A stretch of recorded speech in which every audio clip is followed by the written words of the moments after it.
وسلم لماذا تزيدك إيمان.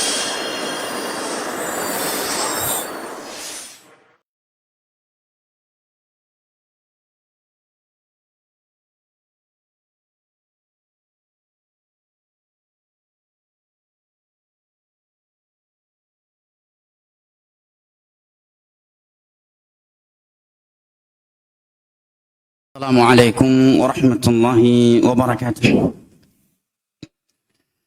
الحمد لله والصلاة والسلام على رسول الله وعلى آله وصحبه وسلم تسليما كثيرا. أما بعد، كيف حالكم إخواني وأخواتي الكريمات رحمني الله وإياكم. Kumaha atuh damang semua sadayana. Baik, mohon maaf sebelumnya, Anda nggak tahu ini apakah Anda yang terlambat atau karena dua poster yang berbeda. Di flyer kami kajian dimulai di pukul 9.30. Di flyer sini pukul 9. Jadi mohon maaf kalau Anda datang terlambat. Jadi kedepannya mungkin disepakati pukul jam 9. Atau bagusnya dua-duanya tetap disebarluaskan sebagai siasat buat ikhwan yang biasa kurang disiplin datang, jadi terjebak datang duluan. Baik, sebelumnya Anda mohon maaf jika antum semua sudah menunggu Anda. Baik, ikhwani al-kiram wa akhwati al-karimat yang Anda cintai dan muliakan, rahimani Allah wa iyyakum wa baraka fikum. Ahlan wa sahlan wa marhaban bikum. Kita bersyukur kepada Allah Jalla wa Ala yang kembali mempertemu dan mengumpulkan kita di salah satu dari taman-taman syurga yang terselenggarakan di salah satu dari rumah-rumah Allah Jalla wa'ala yang mulia ini. Kita memohon kepada Allah Jalla wa'ala agar menjadikan kita semua yang sedang berkumpul karenanya dan di dalam rumahnya yang mulia ini, agar menjadikan kita semua dari golongan-golongan yang ia firmankan di dalam sebuah hadis qudsi yang diriwayatkan oleh Al-Imam Tirmidzi dengan sanad yang dihasankan oleh Syekh Al-Albani dari Mu'adz bin Jabal radhiyallahu anhu, wajabat mahabbati lil mutahabbina fiyya wal mutajalisina fiyya wal mutazawirina fiyya wal mutabadzilina fiyya. Sungguh telah wajib cintaku untuk mereka yang saling cinta mencintai sesama mereka karenaku. Mereka duduk-duduk berkumpul sesama mereka karenaku. Mereka saling kunjung mengunjungi sesama mereka karenaku, dan mereka saling berbagi sesama mereka karenaku. Dan wallahi tidak ada tempat yang lebih afdal untuk kita duduk-duduk berkumpul dan saling kunjung mengunjungi di antara kita selain daripada rumah Allah Jalla wa'ala. Di dalam sebuah hadis yang diriwayatkan oleh Imam Muslim dari Abu Hurairah radhiyallahu anhu, Nabi tercinta kita sallallahu alaihi wasallam bersabda, "Inna ahabbal biladi ila Allah masajiduha wa inna abghadhal biladi ila Allah aswaquha." Sesungguhnya tempat yang paling Allah cintai di atas permukaan buminya adalah masjid. Maka hadirkan di dalam hati kita bahwa di saat kita sedang berkumpul di dalam masjid, sejatinya kita sedang berkumpul di dalam tempat yang paling agung, yang paling mulia, dan yang paling dicintai oleh Allah Jalla wa'ala di atas permukaan buminya. Dan menjadi lebih utama tatkala kita berada di dalam rumah Allah dan sedang menuntut ilmu agama. Karena Nabi SAW menamakannya sebagai taman-taman syurga. Beliaulah yang telah bersabda, "Idza marartum bi riyadhil jannah farta'u." Apabila kalian melewati taman-taman syurga, maka singgahlah dan masuklah kalian ke dalamnya. Maka mudah-mudahan Allah Jalla wa'ala menganugerahkan untuk kita semua apa yang Nabi sebutkan di dalam hadis yang diriwayatkan oleh Imam Muslim dari Abu Hurairah radhiyallahu anhu. Beliau menyebutkan, wa man salaka tariqan yaltamisu fihi ilma sahalallahu lahu bihi tariqan ilal jannah. Barang siapa yang menempuh sebuah perjalanan dalam rangka menuntut ilmu agama, niscaya Allah akan mudahkan baginya jalan menuju syurga. Wa man ja'tama'a qaumun fi baitin min buyutillah yatluna kitab Allah wa yatadarasunahu fima bainahum illa nazalat 'alaihim sakinatu wa ghasyiyatuhum rahmatu wa hafathumul malaikatu wa dzakarahum Allah fi man 'indah. Dan tidaklah ada sebagian manusia berkumpul di salah satu dari rumah-rumah Allah dalam rangka mengkaji dan mempelajari agama Allah sesama mereka, kecuali Allah akan turunkan as-sakinah ke dalam hati-hati mereka. Rahmat Allah tercurahkan atas mereka. Malaikat-malaikat Allah akan meliputi mereka, dan Allah Jalla wa'ala membanggakan mereka di hadapan malaikat-malaikat yang ada di sisinya. Ikhwani al-kiram wa akhwati al-karimat rahimani Allah wa iyyakum wa baraka fikum. Bahasan kita pada kesempatan kali ini adalah suatu bahasan yang sangat penting, yang karenanya Allah menciptakan seluruh makhluknya, yang karenanya Allah mengutus para nabi dan para rasul, yang karenanya Allah menciptakan syurga dan neraka, yang karenanya adanya peperangan antara para nabi, para rasul, dan musuh-musuh dakwah mereka. Dan karenanya pula banyak para nabi dan para rasul serta pengikut mereka yang mati terbunuh di jalan Allah Jalla wa'ala, yaitu bahasan tauhid. Siapnya selalu tertanam di dalam hati kita yang paling dalam, bahwa Allah Jalla wa'ala tidak mencipta alam semesta ini kecuali untuk mentauhidkan Allah Jalla wa'ala semata. Inilah tujuan utama dan pertama Allah menciptakan seluruh makhluknya, dan terkhusus jin dan manusia.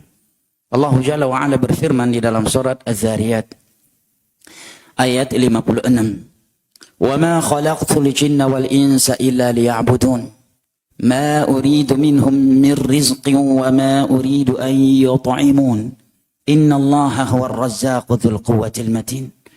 Aku tidak menciptakan jin dan manusia kecuali agar mereka beribadah hanya kepada aku. Abdullah bin Abbas radhiyallahu anhuma mengatakan, ay liwahidun. Maksud liya'budun ay liwahidun, agar mereka mentauhidkan aku. Dan tidak sedikit dari ulama salaf dan khalaf mengatakan bahwasanya seluruh perintah beribadah dalam Al-Quran maknanya adalah perintah bertauhid. Bahkan datang dari Abdullah bin Abbas radhiyallahu anhuma, sebagaimana yang dinukil oleh Al-Imam Ibnu Katsir di dalam tafsir beliau ketika menjelaskan ayat dari awal-awal surat Al-Baqarah, ya ayuhan nasu u'budu rabbakumul ladzi khalaqakum wal ladzina min qablikum la'allakum tattaqun. Kata beliau, semua ayat yang berkaitan dengan takwa, perintah untuk bertakwa, maknanya adalah perintah untuk mentauhidkan Allah Jalla wa ala. Liya'budun, agar mereka mentauhidkan aku. Ma uridu minhum min rizqin wa ma uridu an yut'imun. Aku tidak menginginkan rezeki dan makanan dari mereka.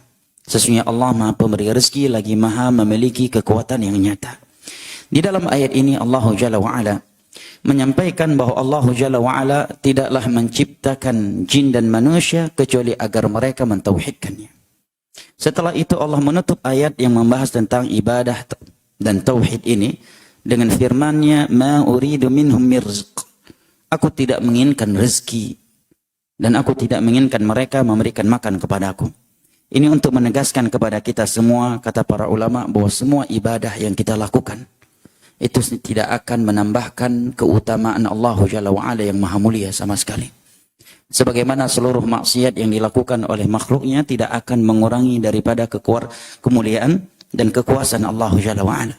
Maka jangan pernah kita mengira atau beranggapan bahwa kita telah berbuat banyak untuk Allah, bahwa kita telah berjasa untuk Allah Jalla wa'ala.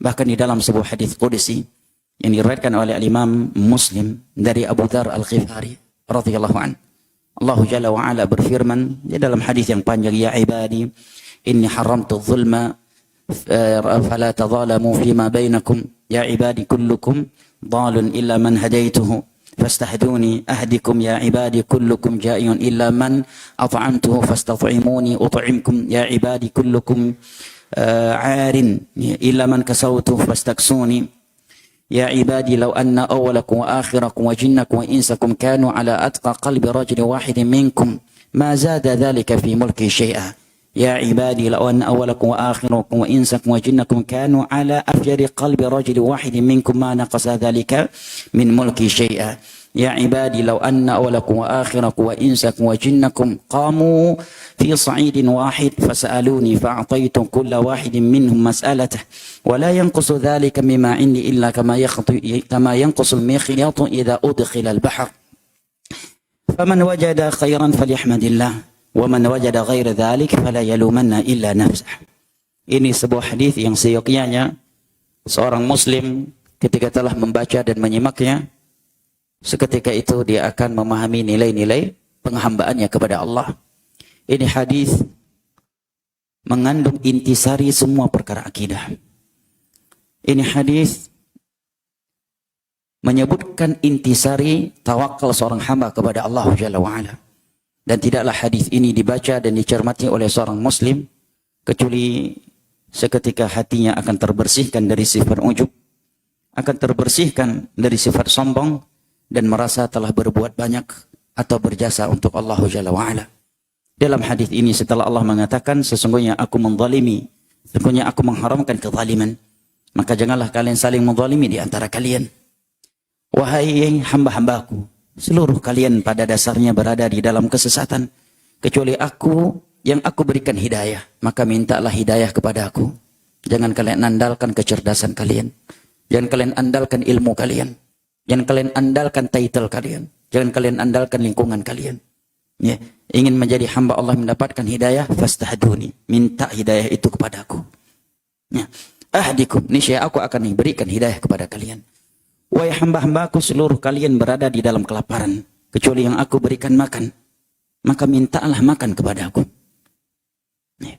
Yang ketiga, seluruh kalian berada di dalam keterlanjangan, kecuali yang aku berikan pakaian, maka mintalah pakaian kepada aku. Niscaya aku akan berikan makan dan pakaian untuk kalian.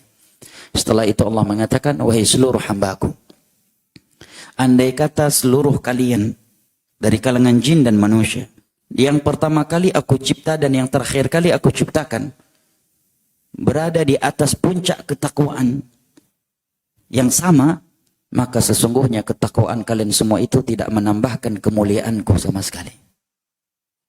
Tidak akan menambahkan kemuliaan Allah Jalla wa'ala. Dan andai kata seluruh kalian dari kalangan jin dan manusia, dari yang pertama kali aku ciptakan dan yang terakhir kali aku ciptakan, berada di puncak kefajiran, di puncak kebangkangan, di puncak kemaksiatan, maka itu tidak akan mengurangi daripada kemuliaanku sedikit pun.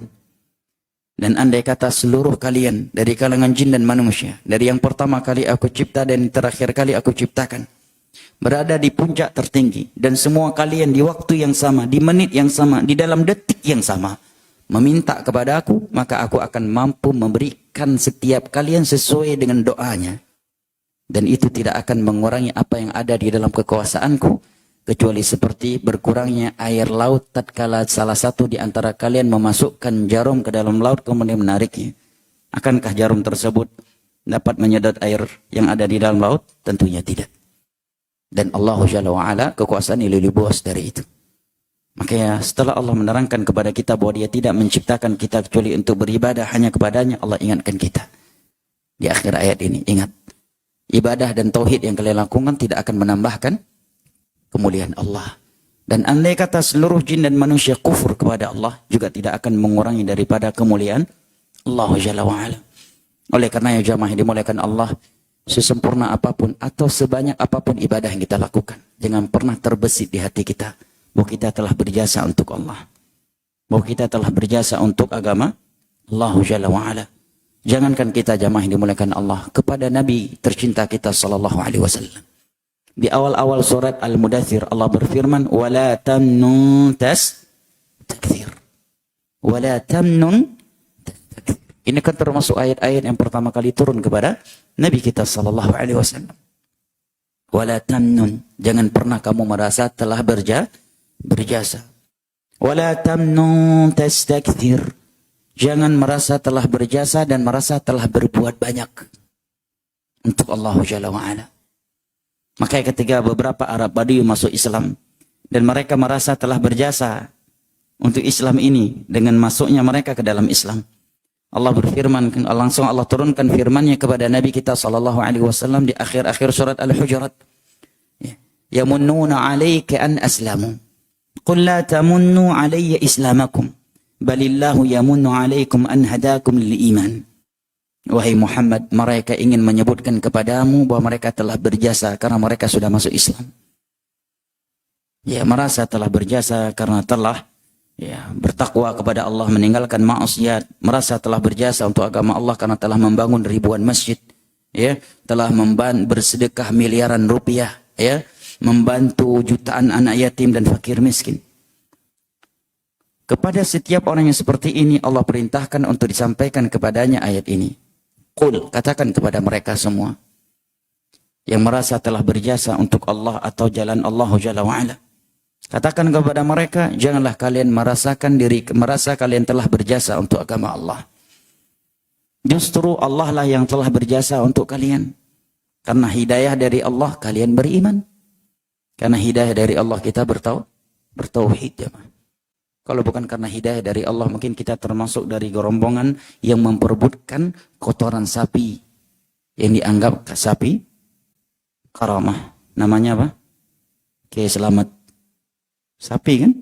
Saya dulu kira Kiai Selamat ini seorang ustadz, seorang syekh. Rupanya sapi ya rupanya. Nah, kalau memperebutkannya orang Hindu, kita nggak terkejut. Yang memperebutkan kotorannya di tanggal dan bulan tertentu, pakai songkok, peci putih, pakai sarung, ya, mengucapkan wa syahadat. Sebagian mereka salat 5 waktu, sebagian mereka udah haji. Nah, karena hidayah dari Allah kita bertauhid.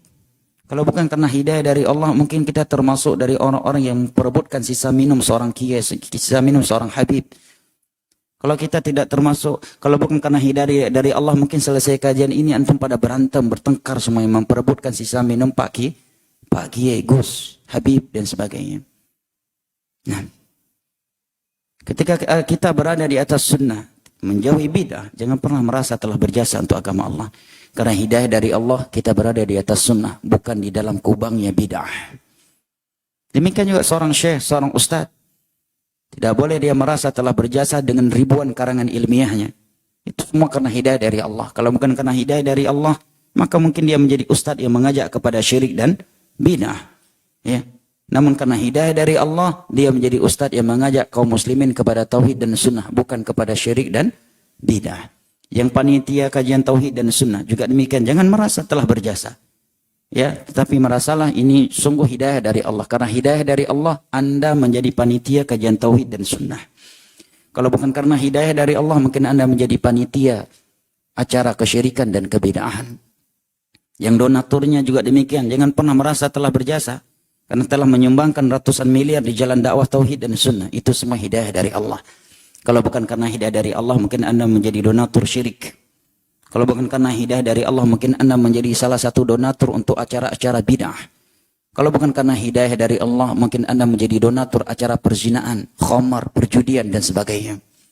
Balillahu yamunnu alaikum an nahdakum lil iman. Camkan di dalam hati kita semua. Tidak ada yang berjasa untuk Allah.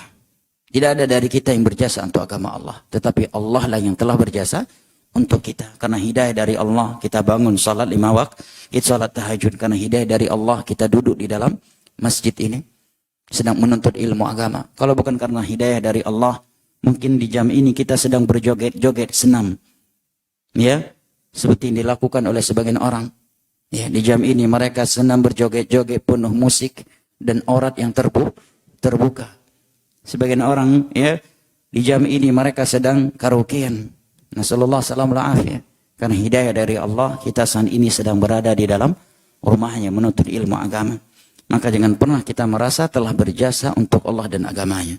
Tetapi Allah lah yang telah berjasa untuk kita, yang telah berbuat baik kepada kita. An hadakum lil iman. Karena hidayah dari Allah kalian bisa beriman seperti itu. Maka di akhir ayat ini Allah menegaskan bahwa bagaimanapun kalian beribadah kepada Allah, ibadah kalian tidak akan menambahkan kemuliaan Allah Jalla wa'ala. Sebagaimana kekufuran kalian tidak akan mengurangi daripada kekuasaan diriku. Nah, kemudian di akhir ayat ini Allah juga mengatakan innallaha huwar razzaq dzul quwwatil matin. Sesungguhnya Allah Maha pemberi rezeki, lagi Maha memiliki kekuatan yang nyata. Ini ayat menjadi penutup ayat yang berbicara tentang wa ma khalaqtul jinna wal insa illa liya'budun. Tidaklah aku menciptakan jin dan manusia kecuali agar mereka beribadah kepada aku. Allah tutup dengan namanya Ar-Razzaq. Sesungguhnya Allah Maha pemberi rezeki, lagi Maha memiliki kekuatan yang nyata. Apa rahasia di balik itu? Syekh Abdurrahman As-Sa'idi di dalam kitab beliau Al-Qawaidul Hisan, kaidah-kaidah indah yang membahas seputar kaidah-kaidah tafsir. Beliau menyebutkan semua nama-nama Allah yang berada di akhir ayat-ayat Al-Quran itu ada konotasinya, ada keterkaitannya dengan bahasan itu. Bahasan yang ada di dalam ayat itu. Kenapa nama itu yang Allah pilih di ayat itu?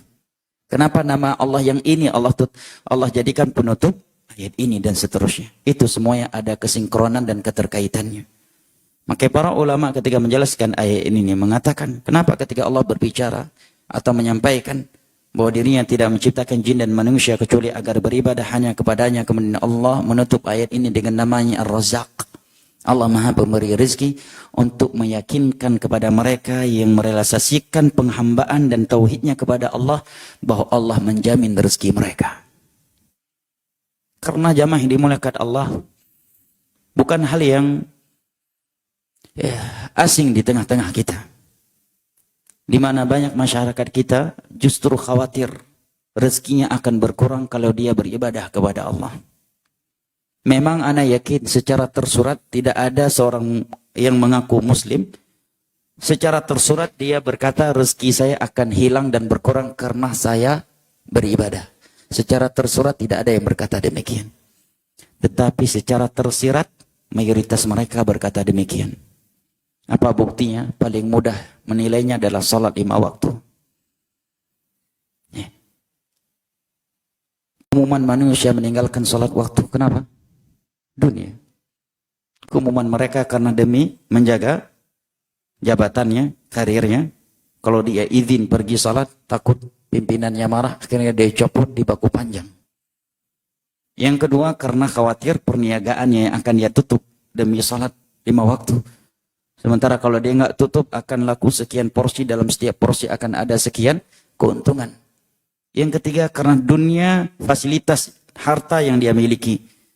Ya, dia terlena dan terbuai dengannya sehingga terlalaikan dari salat 5 waktu. Oleh karena di dalam hadis Nabi SAW menyebutkan tentang salat 5 waktu, man hafadha 'alaiha kanat lahu nuran wa najatan wa burhanan yaumil qiyamah. Barang siapa yang menjaga salat 5 waktu ini dengan berjamaah, maka salat 5 waktu ini akan menjadi cahaya, akan menjadi keselamatan dan bukti nyata bahwa dia seorang mukmin di hari kiamat nanti. Tetapi barang siapa yang tidak menjaganya, lihat bahasa Nabi. Barang siapa yang tidak menjaganya, maka salat 5 waktu ini tidak akan menjadi cahaya, tidak akan menjadi sumber keselamatan, tidak akan menjadi burhan, dan dia akan dibangkitkan bersama Haman, Qarun, dan Ubay bin Khalaf. Dalam riwayat yang lain ada tambahan Fir'aun. Para ulama menyebutkan, kenapa 3 orang ini yang Nabi sebut? Tatkala beliau menyebutkan orang yang tidak menjaga salat 5 waktu, maka mereka akan dibangkitkan bersama 3 golongan ini, atau 4 golongan ini. Kenapa 3 golongan ini yang Nabi sebut? Siapa tadi? Haman, Qarun, dan Ubay bin Khalaf. Ubay bin Khalaf ini pedagang yang terkenal, tersohor, yang ahli dan disiplin dengan perniagaannya. Karena keumuman manusia meninggalkan sholat karena 3 perkara. Demi jabatan, karir yang dia pertahankan, dan itulah yang menyebabkan Haman enggan beriman kepada Nabi Musa alaihissalam karena dia seorang menterinya Fir'aun. Bos terbesarnya saja tidak beriman. Kalau dia ikut beriman kepada Nabi Musa, hilang jabatannya sebagai menteri. Yang kedua, manusia meninggalkan salat 5 waktu berjamaah karena terbuai, terlena dengan fasilitas dunia yang dia miliki. Dan karena itulah Qarun enggan beriman kepada Nabi Musa, mengikuti dakwah Nabi Musa karena kekayaan yang luar biasa. Nah, sebagian orang karena punya kekayaan yang luar biasa aja, dia nggak mau salat. Rumahnya sangat luas, sangat indah, berbagai fasilitas ada di dalamnya. Dia sedang menikmati berbagai fasilitas dunia yang dia miliki, tiba-tiba adzan dikumandangkan, mana mungkin dia mau pergi salat 5 waktu berjamaah kalau bukan hidayah dari Allah yang memanggilnya. Nah, yang ketiga karena perdagangan, perniagaan. Dan inilah yang menyebabkan Ubay bin Khalaf meninggalkan Nabi SAW. Betapa banyak para pedagang itu tidak berani meninggalkan dagangannya untuk salat. Yang lebih menyedihkan lagi jamaah yang dimuliakan Allah, kita melihat sebagai pedagang jualan di dalam halaman masjid padahal.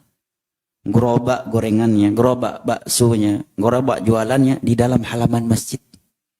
Dan tempat jualannya diberikan gratis oleh DKM masjid. Dan dagangannya tidak ada yang membelinya kecuali jamaah masjid. Tapi bisa-bisanya sebagian pedagang tidak berani meninggalkan gerobak dagangannya hanya untuk salat zuhur berjamaah. Hanya untuk 30 menit atau 20 sampai 30 menit untuk salat zuhur, asar, maghrib dan isya. Kenapa? Karena dia menghitung-hitung profit yang akan hilang. Begitu dia mau berangkat salat zuhur, dia memikirkan. Karena salat zuhur yang saya lakukan, maka dagangan saya harus saya tutup selama 20 hingga 30 menit. Dalam waktu 20 sampai 30 menit mungkin akan terjual 10 porsi. Ya, 10 porsi. Syaitan kan begitu. Kalau kita ingin beribadah kepada Allah, pasti ditakut-takuti akan dunia yang kita miliki akan hilang, akan berkurang atau akan terluput. Tapi kalau kita ingin bermaksiat kepada Allah, kekhawatiran hilang dunia tidak ada di hati seseorang, ya kan? Jarang ada orang khawatir hilang dunianya kalau dia gunakan uangnya untuk berzina. Ya kan? Jarang ada orang khawatir dunianya akan berkurang atau hilang karena dia gunakan untuk judi. Ya, untuk acara syirik dan bidah. Tetapi begitu dia ingin beribadah kepada Allah, datanglah kekhawatiran terhadap dunianya. Apalagi ibadah yang memang harus mengeluarkan uang seperti haji dan umrah. Makanya ada ayat dalam surat Al-Baqarah, asy-syaitanu ya'idukumul faqr wa ya'murukum bil fahsya bis-su'i wal fahsya. Sudah bangun yang di samping antum? Udah ya, udah segar ya. Syaitan itu selalu menakut-nakuti kalian akan kemiskinan. Itu tadi. Begitu adzan zuhur dikumandangkan, dia di depan gerobak gorengannya. Ya, baru adzan, belum iqamah. Qabliyah zuhur sunnah, dilakukan berpahala, enggak dilakukan tidak berdosa. Nunggu iqamah dulu. Ya. Iqamah dikumandangkan, Allahu Akbar, asyhadu an la ilaha illallah. Dia masih dengan gerobak baksonya, baru iqamah. Ya, baru iqamah. Begitu iqamah selesai, baru rakaat pertama. Rakaat kedua masih ada satu rakaat lagi, dapat satu ruku, dapat satu rakaat. Ruku terakhir sudah selesai juga, masih bentar lagi ada tasyahud, dapat tasyahud terakhir, kan kata sebagian ulama masih dapat pahala salat berjamaah. Selesai salat berjamaah, mau pergi salat, customer lagi rame-ramenya. Ya, kasihan ini. Allah juga Maha Penyayang, lagi Maha Pengampun. Akhirnya zuhur lewat, Pak. Sampai masuknya waktu asar. Itu ayat tadi. Asy-syaitanu ya'idukumul. Syaitan akan selalu membuat kalian khawatir akan kemiskinan. Kalau ini sudah berhasil masuk ke dalam hati kalian, dia pasti akan berhasil mengajak kalian melakukan al-fahsya, ya, at-ta'su wal fahsya. Perbuatan-perbuatan yang haram dan khususnya al-fahsya. Fahsya itu maksiat yang disukai oleh hawa nafsu seperti zina dan semisal dengannya. Maka Nabi sebutkan tadi, orang yang tidak menjaga salat 5 waktu berjamaah akan dibangkitkan bersama Haman, Qarun, dan Ubay bin Khalaf, pedagang yang tersohor di Mekah. Karena keumuman orang yang meninggalkan salat karena ini, demi menjaga karirnya, karena terlena dengan fasilitas dunia yang dia miliki. Yang ketiga, karena perniagaan yang dia lakukan. Maka yang katakan tadi, secara tersurat, tidak ada orang yang mengaku muslim berkata bahwa dunia saya akan berkurang atau hilang karena saya menghambakan diri kepada Allah. Secara tersurat tidak ada yang berkata demikian. Tetapi secara tersirat mayoritas orang berkata demikian. Buktinya banyak orang tidak berani melakukan salat karena khawatir dunianya akan hilang. Padahal dunia yang dia harapkan belum tentu dia dapatkan. Sebelum salat dagangannya sepi. Ya. Dagangannya sepi. Bahkan sebagian orang tidak khawatir hilang profitnya ketika dia meninggalkan gerobak dagangannya untuk main judol. Ya, sebagian mereka. Ya. Atau karena perkara lainnya. Begitu mau salat mulai khawatir. Saya tutup 20-30 menit bisa laku 10 porsi. Dalam satu porsi akan ada keuntungan 5.000. 5.000 kali 10 porsi berapa? 50.000. 50.000 hilang karena salat zuhur. 50.000 hilang karena salat asar. 50.000 hilang karena salat maghrib. 50.000 lagi hilang karena salat isya. Jangan ajarkan ilmu matematika kepada para pedagang.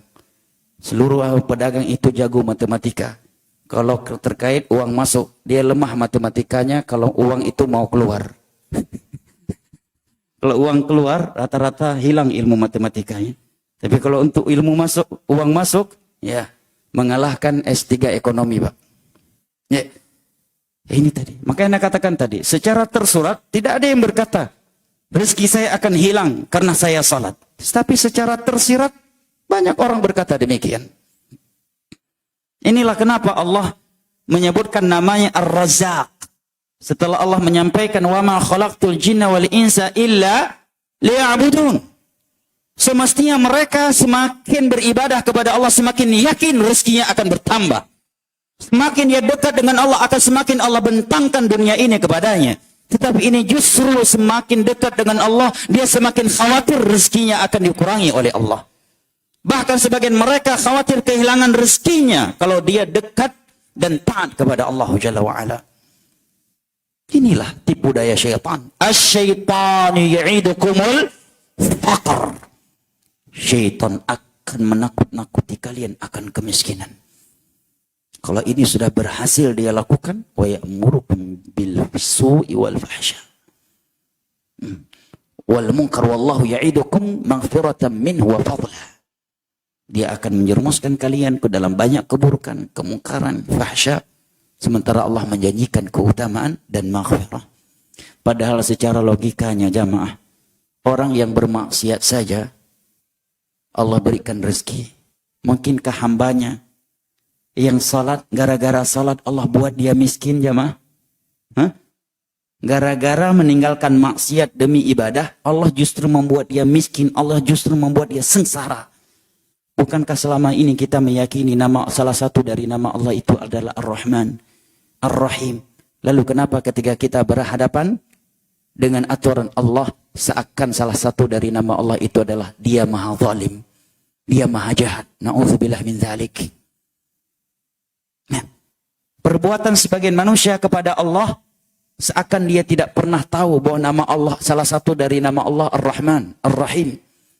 Ketika dia berhadapan dengan aturan Allah, seakan na'udzubillah Allah itu maha zalim. Seakan Allah itu maha jahat, bukan Ar-Rahman, bukan Ar-Rahim. Buktinya itu. Dia khawatir jatuh miskin kalau dia taat kepada Allah. Jadi untuk apa selama ini engkau menghafal nama Allah Ar-Rahman, Ar-Rahim? Nah, Allah menegaskan di sini. Innallaha war-razzaq. Allah maha pemberi rezeki. Setelah Allah menyampaikan, tidaklah aku menciptakan jin dan manusia kecuali agar mereka beribadah hanya kepada aku. Untuk mengisyaratkan bahwa ibadah yang kita realisasikan kepada Allah itu sebab utama Allah membentangkan rezeki kita. Kok justru kita beranggapan sebaliknya? Semakin beribadah kepada Allah, semakin berkurang rezeki. Kalau kita nggak ambil riba, gimana mau berhasil? Kalau kita nggak ambil pinjaman riba, bagaimana mau jadi pengusaha hebat? Bagaimana bisnis kita akan berkembang? Pasti hancur. Lah berita dari Allah sebaliknya. Engkau justru berkata sebaliknya. Berita dari Allah dan Rasulnya, Anda main riba, dunia dan akhirat Anda hancur. Jangankan akhirat, dunia sekalipun akan hancur. Nabi yang mengatakan, ma min ahadin ta'amala birriba illa kana akhiru amrihi qillah. Tidak ada seorang pun yang bermain riba kecuali dia pasti pailit di dunia ini. Itu berita dari Nabi. Tapi sebagian muslim hari ini justru meyakini yang sebaliknya. Kalau kita nggak ambil riba, kita pasti pailit. Kalau kita nggak pinjam uang riba, bagaimana bisnis kita akan berkembang? Sementara Allah dan Rasulnya menyampaikan, ma min ahadin ta'amala birriba illa kana akhiru amrihi qillah. Tidak ada yang bermain riba kecuali pasti pailit dia di dunia ini. Tapi kita justru nyangka sebaliknya. Demikian juga, jangankan bab riba, bab sholat aja deh. Mungkin bab riba terlalu jauh bagi sebagian orang awam. Ya kan? Sholat 5 waktu jamaah. Ana yakin seburuk-buruknya muslim hari ini tidak ada yang mengingkari sholat 5 waktu adalah rukun Islam yang paling besar setelah 2 syahadat. Ya kan? Sebab durjana-durjananya seorang muslim tidak ada yang mengingkari sholat 5 waktu adalah rukun tertinggi setelah 2 syahadat. Dari mazhab apapun tidak ada yang mengingkari sholat berjamaah lebih afdal daripada sholat sendirian. Tetapi banyak orang meninggalkan sholat jamaah. Jangankan sholat jamaah Pak, sholat sendirian pun banyak yang meninggalkannya. Kenapa? Karena dunia yang dia khawatirkan akan hilang. Berat. Lagi di depan gerobak bakso, orang ngantri Pak. Masjid cuma 3 langkah. Kalau dia jatuh, kepalanya nyenggol tiang masjid. Sebagian pedagang itu. Kalau dia pingsan, kepalanya nyenggol tiang masjid. Tapi nggak berani masuk ke masjid untuk sholat. Kenapa? Karena khawatir akan dunianya yang akan hilang. Nah, kayak anak katakan tadi, secara tersurat memang tidak ada yang berkata rezeki saya akan hilang dan berkurang gara-gara sholat, gara-gara melakukan ketaatan kepada Allah. Tetapi secara tersirat, tidak sedikit dari orang-orang yang mengaku muslim yang berkata rezeki saya akan hilang atau berkurang gara-gara sholat, gara-gara haji, gara-gara umrah, gara-gara berbakti sama orang tuanya. Bahkan sebagian orang mau nyambung silaturahim Pak. Ini mau ngirim uang untuk ibu, untuk paman, untuk bibi, atau melakukan perjalanan silaturahim. Dia mulai hitung-hitung tuh tiket yang berapa dan sebagainya. Waduh, berkurang rezeki kita. Padahal dia mampu, kecuali nggak mampu ya. Padahal Nabi justru menyampaikan sebaliknya. Silaturahim itu akan membentangkan rezeki dan memanjangkan umur. Dan silaturahim salah satu ibadah yang sangat mulia. Ini salah satu rahasia kenapa Allah menyebutkan namanya Ar-Razzaq setelah ia menyampaikan bahwa dia tidak menciptakan kita kecuali untuk mentauhidkan Allah. Maka jangan pernah mengkhawatirkan rezeki selama kita mentauhidkan Allah Jalla wa'ala. Jangankan hamba Allah yang mentauhidkan Allah, hambanya yang kufur 24 jam kufur. Sedetik pun dia tidak pernah berhenti melakukan kekufuran kepada Allah. Orang-orang kafir, Allah bentangkan dunia untuk mereka. Maka mungkinkah hamba-hambanya yang mentauhidkan Allah siang dan malam dan berusaha meninggalkan syirik, justru Allah buat sengsara, Allah buat miskin mereka? Seburuk itukah sangkaan kita kepada Rabb kita Ar-Rahman Ar-Rahim? Sementara di dalam surat At-Talaq Allah berfirman, "Wa may yattaqillaha yaj'al lahu makhraja wa yarzuqhu min haitsu la yahtasib wa may yatawakkal 'ala Allah fa huwa hasbuh. Innallaha balighu amrihi qad ja'ala Allahu likulli syai'in qadra." Barang siapa yang selalu bertakwa kepada Allah, ingat ucapan Abdullah bin Abbas tadi, semua ayat yang memberikan mentahkan tentang takwa maknanya adalah mentauhidkan Allah Jalla wa'ala. Maka Allah akan selalu memberikannya solusi dan rezeki dari sisi-sisi yang tidak pernah ia prediksi. Barang siapa yang selalu bertawakal kepada Allah, dan tawakal adalah buah dari tauhid. Tidak ada tawakal di hati orang yang tidak bertauhid kepada Allah Jalla wa'ala. Karena tawakal itu adalah buah dari buah tauhid seorang hamba kepada Allah Jalla wa'ala. Barang siapa yang selalu bertawakal kepada Allah, maka Allah akan selalu cukup untuknya. Allah maha menang atas segala urusannya. Dan segala sesuatu itu telah Allah takdirkan. Jamaah yang dimuliakan Allah, ikhwani al-kiram wa akhwati al-karimat. Kemudian ayat ini Allah tutup juga dengan firman-Nya, Dzul Quwwatil Matin. Allah Ar-Razzaq, dia juga Dzul Quwwatil Matin, yang memiliki kekuatan yang nyata. Ini menerangkan kepada kita, mereka yang mentauhidkan Allah tidak akan pernah terhinakan di dunia ini. Karena mereka mentauhidkan zat yang maha memiliki kekuatan yang nyata. Mereka pasti berada di atas kemuliaan, dan mereka pasti akan selalu berada di dalam kemenangan. Allah yang akan menolong mereka. Innallaha yudafi'u 'anil ladzina amanu.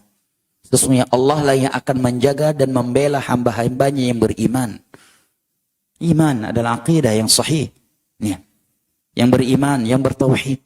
Akan tetapi jamaah yang dimuliakan Allah, ketika kita berkata Allah pasti menolong hamba yang bertauhid, bukan berarti tidak boleh miskin. Kalau miskin berarti nggak ditolong oleh Allah. Kalau mati terbunuh di tangan Allah, musuh berarti nggak ditolong oleh Allah. Justru terkadang itulah bentuk pertolongan Allah kepada seorang hambanya agar dia mendapatkan pahala jariah atau dia dosa-dosanya Allah transferkan kepada orang lain. Contohnya Nabi Zakaria mati digergaji, tubuhnya terbelah menjadi dua. Karena dituduh telah menzinai Maryam yang merupakan adik iparnya.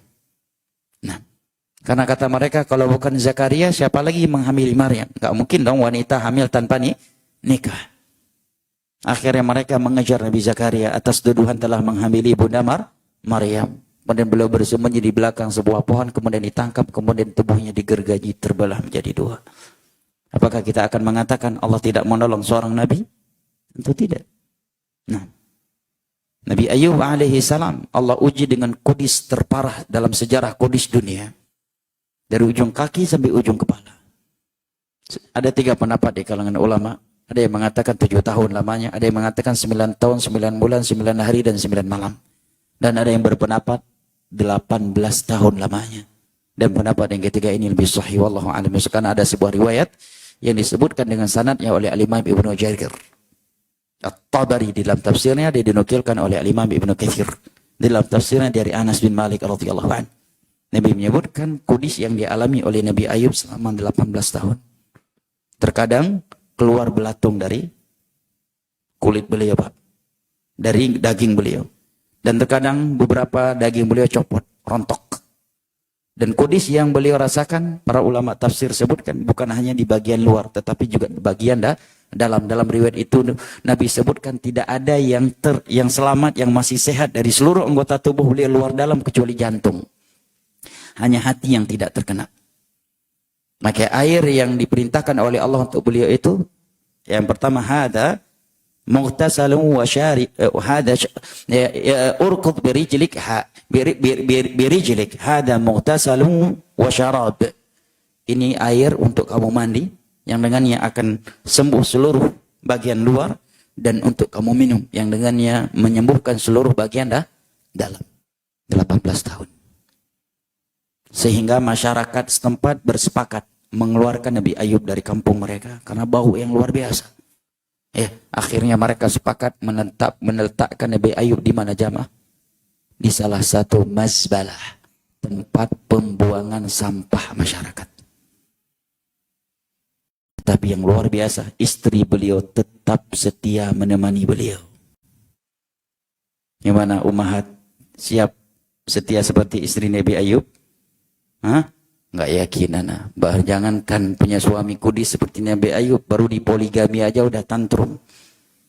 Padahal dengan dia di poligami, rumah masih tetap ada, mobil masih ada, tapi udah kiamat kubro. Ya, udah kayak ada dajjal di dalam rumahnya setiap suaminya pulang setelah poligami. Salam satu istri ya. Baik, jamaah yang dimuliakan Allah. Syahid dari ayat ini adalah Allah berjanji dan membesarkan hati hamba-hambanya yang selalu mentauhidkan Allah, beribadah hanya kepadanya, agar mereka selalu optimis dan berbaik sangka kepada Allah dan tidak pernah khawatir akan masa depan duniawi mereka. Ayat ini menerangkan kepada kita bahwa tujuan utama Allah mencipta alam semesta ini adalah untuk mentauhidkan Allah Jalla wa'ala. Juga tauhid jamaah dimuliakan Allah adalah pembuka dakwah seluruh para nabi dan para rasul. Tidak ada seorang nabi dan rasul yang diutus oleh Allah kecuali membuka dakwahnya dengan bahasan tauhid. Di dalam surat An-Nahl ayat 36, Allah Jalla wa'ala berfirman, وَلَقَدْ بَعَثْنَا فِي كُلِّ أُمَّةٍ رَسُولًا أَنِ اعْبُدُوا اللَّهَ وَاجْتَنِبُوا الطَّاغُوتَ. Dan sungguh kami telah mengutus pada setiap ummah. Ummah di dalam bahasa Al-Quran ada 4 artinya. Kalimat ummah, kalau antum baca Al-Quran di sana melewati kalimat ummah, ada 4 maknanya. Yang pertama, ta'ifah minan nas, sekelompok dari manusia. Ummah terkadang maknanya adalah al-imam, al-qudwah. Ya. Dikatakan dia ummah karena dia sebagai qudwah, panutan. Makanya Nabi Ibrahim disebut sebagai inna Ibrahim kana ummah. Padahal bukan satu orang. Sesungguhnya Nabi Ibrahim itu adalah ummah, maksudnya panutan. Itu para nabi dan para rasul setelahnya. Mana kata ummah yang ketiga dalam Al-Quran adalah bermakna al-millah. Ummah bermakna al-millah, agama. Seperti ucapan kaum musyrikin. Inna wajadna aba'ana ala ummatin wa inna ala atharihim muqtadun. Kami mendapati nenek moyang kami di atas suatu ummah. Dan kami hanya mengikuti nenek moyang kami yang menjalankan ummah ini. Maksudnya agama ini. Makna kata ummah yang keempat di dalam Al-Quran adalah az-zaman al-muayyan. Masa atau waktu tertentu. Seperti firman Allah di dalam surat Hud. Walin akharna anhumul adaba ila ummatin ma'dudah. Andai kata kami mengakhirkan azab kami dari mereka ke waktu yang telah ditentukan. Kepada ummah yang telah ditentukan. Maksudnya kepada waktu yang telah ditentukan. Ada yang bisa mengulangi? Lagi? 4 makna dari kata ummah. Yang pertama, ta'ifah minan nas, kelompok dari manusia. Yang kedua, zaman tertentu. Yang ketiga, qudwah, panutan. Inna Ibrahim kana ummah. Yang keempat, bermana? Masaudah, ummah, millah, agama. Ahsan. Di dalam ayat ini Allah mengatakan kami telah mengutus pada setiap ummah, sekelompok dari manusia, seorang rasul yang menyuruhkan beribadahlah kalian hanya kepada Allah dan jauhilah oleh kalian at-taghut, setiap sesuatu yang disembah selain Allah Jalla wa Ala. Dan dia ridha. Ini menerangkan kepada kita tidak ada seorang nabi dan rasul yang Allah utus kecuali membuka dakwahnya dengan bahasan ini. Nah, dan jumlah nabi yang Allah beritahukan kepada kita dalam Al-Quran hanya 25. Yang tidak Allah beritahukan kepada kita, bahkan kepada nabi kita, lebih banyak. Jumlah mereka, 114.000 kurang lebih. Ya. Jumlah para nabi. Makanya dalam Al-Quran Allah mengatakan, فَمِنْهُمْ مَنْ قَصَصْنَا عَلَيْكَ وَمِنْهُمْ مَنْ لَمْ نَقْصُصْ عَلَيْكَ. Dari kalangan para nabi ada yang telah kami kisahkan kepadamu tentang mereka, ada dari mereka yang belum pernah kami kisahkan kepadamu. Ini menerangkan kepada kita jamaah untuk menjadi pejuang nggak harus dikenal oleh Allah, oleh manusia. Untuk masuk surga nggak perlu viral jamaah. Masuk surga juga bisa kok tanpa viral. Para nabi yang kita kenal berapa orang? Cuma 25. Jumlah mereka lebih dari 100.000 Pak. Dan pasti dong mereka semua masuk surga. Tapi nggak ada yang kenal. Pada jasa mereka apa kurangnya? Nabi loh. Ada nabi yang tidak punya jasa untuk umat ini. Tapi mayoritas mereka justru tidak dikenal nama. Bahkan Allah tidak sebutkan di dalam kitab Al-Quran. Nabi nggak sebutkan nama mereka di dalam banyak hadis beliau. Oke, untuk masuk surga nggak harus diketahui oleh manusia. Innallaha yuhibbul 'abda taqi al-khafi.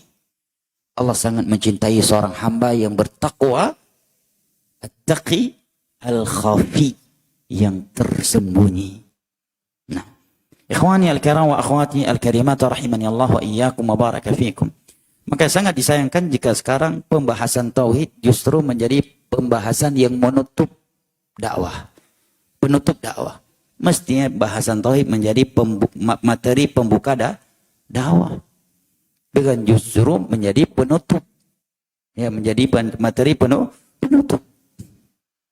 Semua para nabi membuka dakwah mereka dengan materi tauhid dan syirik. Ya, nabi kita di tengah-tengah siapa beliau berbicara tentang bahaya syirik dan keutamaan tauhid? Di tengah-tengah sarangnya syirik, ya Pak. Di kiblatnya syirik waktu itu. Ka'bah penuh dengan berhala yang disembah selain Allah. Beliau masuk ke dalam satu kemah kaum musyrikin, ke kemah mereka yang lain yang ketiga haji. mendakwahkan tauhid dan memperingatkan mereka dari bahaya syirik. Dan karena pembahasan inilah beliau diusir dari Mekah. Banyak para nabi dibunuh. Ya. Makanya ada selentingan sindiran yang begitu dalam maknanya dari Syekh Albani. At-tauhid awalan ayyuhat du'ah. Tauhid duluan wahai para da'i. Tauhid duluan wahai para da'i. Nah, sekarang sebaliknya. Ya. Kalau kajiannya di tengah-tengah salafiyin ahli tauhid, pembahasannya bahaya syirik, bahaya bid'ah. Keutamaan tauhid dan keutamaan sunnah. Begitu di tengah-tengah orang awam, ini materi yang tidak boleh disinggung. Pada kata Syekh Albani, kalau bukan da'i sunnah yang membahas tentang keutamaan tauhid, bahayanya syirik, keutamaan sunnah, dan bahayanya bid'ah di tengah-tengah orang awam, kira-kira dari siapakah orang awam akan mendapatkan bahasan tauhid dan sunnah? Kalau da'i sunnah yang berada di tengah-tengah orang awam dan mereka diterima oleh orang awam, tidak membahas tentang tauhid, tentang syirik, tentang sunnah dan bid'ah, kira-kira dari siapakah orang awam akan mendapatkan pembahasan tauhid, syirik, sunnah dan bid'ah? Dari siapakah zaman? Nah, kalau da'i sunnah yang berada di tengah-tengah orang awam saja nggak membahas tentang tauhid dan syirik. Mungkinkah orang yang menyuruh kepada syirik dan memerangi tauhid akan membahas tentang keutamaan tauhid dan bahaya syirik? Mungkinkah da'i yang menyuruh kepada bidah dan memerangi dakwah sunnah, mereka yang akan mengajak kaum muslimin kembali kepada sunnah dan tinggalkan bidah? Mustahil. Ya. Maka Syekh Al-Albani menyindir semua ulama dan semua da'i. Nah, dan mungkin di Indonesia ustadz yang paling sering menegur para ustadz, para da'i untuk membahas tentang tauhid adalah Syekhuna Al-Walid Al-Ustadz Yazid rahimahullahu ta'ala. Untuk saat ini ya kita memuji seperti ini karena beliau sudah wafat. Ya. Sehingga aman dari sikap khulu. Sampai saat ini kita belum mendapatkan ada seorang ustadz sedisiplin dan seistiqomah beliau membahas tentang tauhid dan syirik. Dari mulai beliau menegakkan dakwah sampai wafatnya. Dan lihat buah dari tauhid yang telah beliau tanamkan. Ya. Ketika salat jenazah, putra beliau yang mengingatkan. Jangan ada foto-foto, jangan gulu. Yang perlu cuma salat. Bisa antum mendapatkan peringatan yang seperti ini. Di momen yang seperti ini. Biasanya orang nggak berani negur. Ya, jaga perasaan masyarakat. Ya kan? Biarlah mereka foto-foto. Putra beliau yang ingatkan. Jangan ada yang foto-foto. Kita kesini cuma untuk sholat jenazah. Dan ngantar jenazah. Selesai. Nggak ada foto-foto. Buah dari tauhid yang telah ditanam. Ya. Dan di Indonesia tidak ada ustadz sunnah yang lebih dibenci daripada beliau. Tidak ada. Nah. Dan itu sebuah kemuliaan buat beliau, dibenci oleh orang yang melakukan kesyirikan dan kebidahan. Dan tidak ada yang mencintai beliau kecuali orang yang dipastikan di atas tauhid dan sunnah. Tidak ada yang mencintai beliau kecuali orang yang telah dimuliakan dengan manhajus salaf oleh Allah Subhanahu wa taala. Nah, dan lihat buah dari tauhid, ya, sebagian mereka terbang naik pesawat hanya untuk bisa menyolati beliau. Terbang dari luar Pulau Jawa untuk bisa menghadiri salat jenazah beliau. Sebagian mereka ada yang sudah datang pada Isya. Khawatir kalau datang subuh nggak kebagian, nggak terkejar untuk salat jenazah. Syekh Muhammad bin Abdul Wahab, justru dakwah beliau lebih tersebar setelah beliau wafat, kata para ulama. Di masa beliau banyak ulama sunnah, kata beliau. Tetapi ada yang tidak mau bahas tentang syirik dan bid'ah karena takut masyarakat.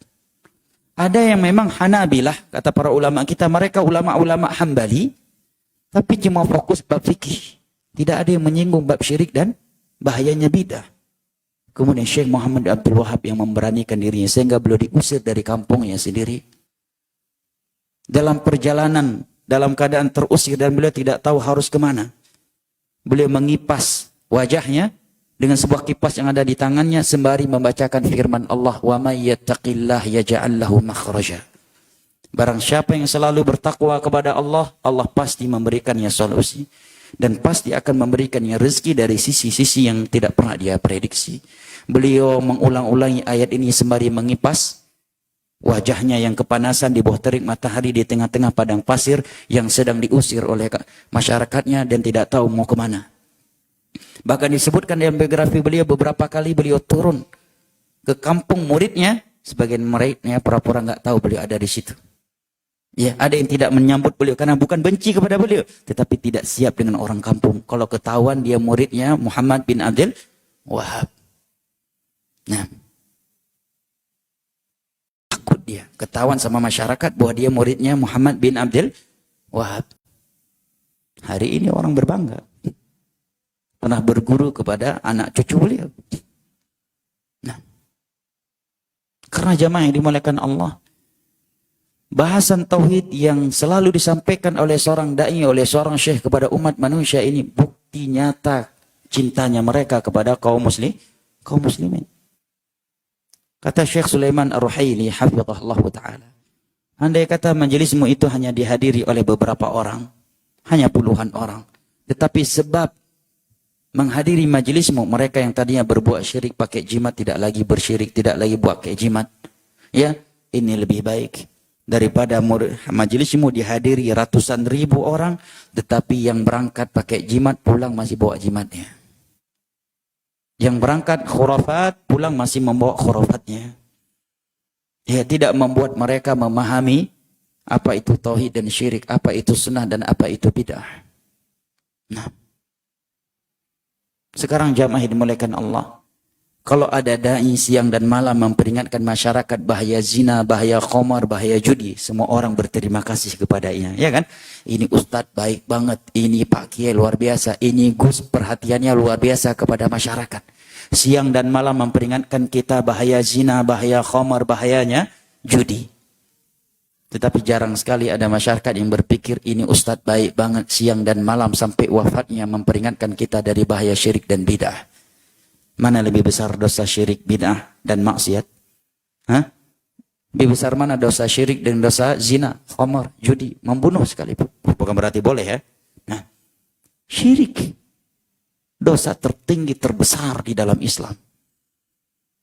Salat 5 waktu, salat sunnah, haji wajib, haji sunnah, umrah, semua ibadah menjadi debu yang berterbangan tatkala seseorang mati dan belum bertobat dari satu syirik, apabila itu syirik besar. Apabila itu syirik besar. Andai kata dia punya umur 100 tahun. Selama 100 tahun kurang 1 hari. Dia ahli ibadah. Dan semua ibadah yang dia lakukan ikhlas karena Allah dan sesuai dengan sunnah Nabi. Tetapi 1 hari sebelum wafatnya, dia menyembelih seekor kambing mengucapkan Bismillah, Allahu Akbar. Tetapi darahnya dialirkan di atas pondasi rumah cucunya. Darahnya dialirkan di atas pondasi rumah anaknya yang akan dibangun. Atau haul laut. Kemudian kepalanya dialirkan ke laut dengan harapan penjaga laut tidak mengganggu para nelayan. Penjaga sawah agar tidak mengganggu para petani. Penjaga gunung agar tidak mengganggu para tukang kebun. Maka seluruh ibadah yang telah dia kerjakan selama 100 tahun kurang 1 hari yang ikhlas dan sesuai dengan sunnah tadi akan menjadi debu yang berterbangan di sisi Allah. Dia akan kekal di dalam neraka Allah selama-lamanya karena dosa syirik.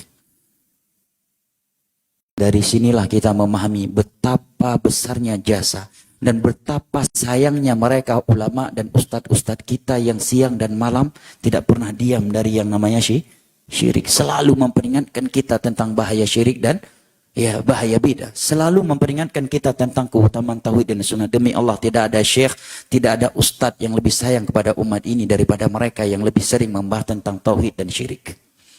Demi Allah, ustadz dan syekh yang paling sayang kepada umat adalah ustadz dan syekh yang paling sering membahas tauhid dan bahaya syirik. Hari ini bahasan ini adalah bahasan yang dijauhi oleh banyak dai. Dai yang ingin berada di zona aman hari ini syaratnya tinggalkan bab syirik, tinggalkan bab bidah. Apalagi kalau dakwah di tengah-tengah orang awam. Bahkan hari ini agar dakwah diterima, agar khutbah Jumat diterima, jangan pakai lagi kullu bid'atin dhalalah wa kullu dhalalatin finnar. Itu dai yang paling hikmah hari ini. Nah, bahkan terkadang kajiannya atau khutbah Jumatnya dalam masjid sunnah, panitianya sunnah, tapi karena khutbah Jumat live nggak berani pakai ini. Wa kullu bid'atin dhalalah wa kullu dhalalatin finnar. Nasallallahu alaihi wasallam. Maka Syekh Albani mengingat at-tauhid awalan ayyuhad du'a. Tauhid duluan wahai para dai. Akidah. Ya.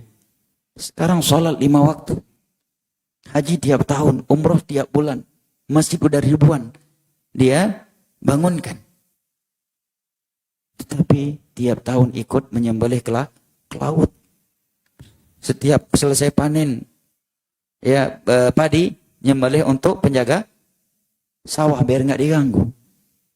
Nah, masih mengikatkan benang keramat di pinggang cucunya, di pinggang bayinya.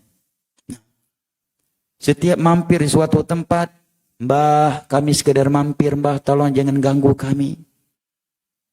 Namanya haji, dipanggil Pak Haji, tapi begitu akidahnya. Mau masuk ke kebun, mendaham dulu 3 kali.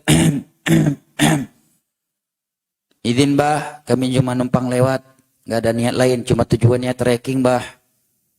Hah? Dia dipanggil Gus, dipanggil Ustadz, dipanggil Kiai. Kasihan.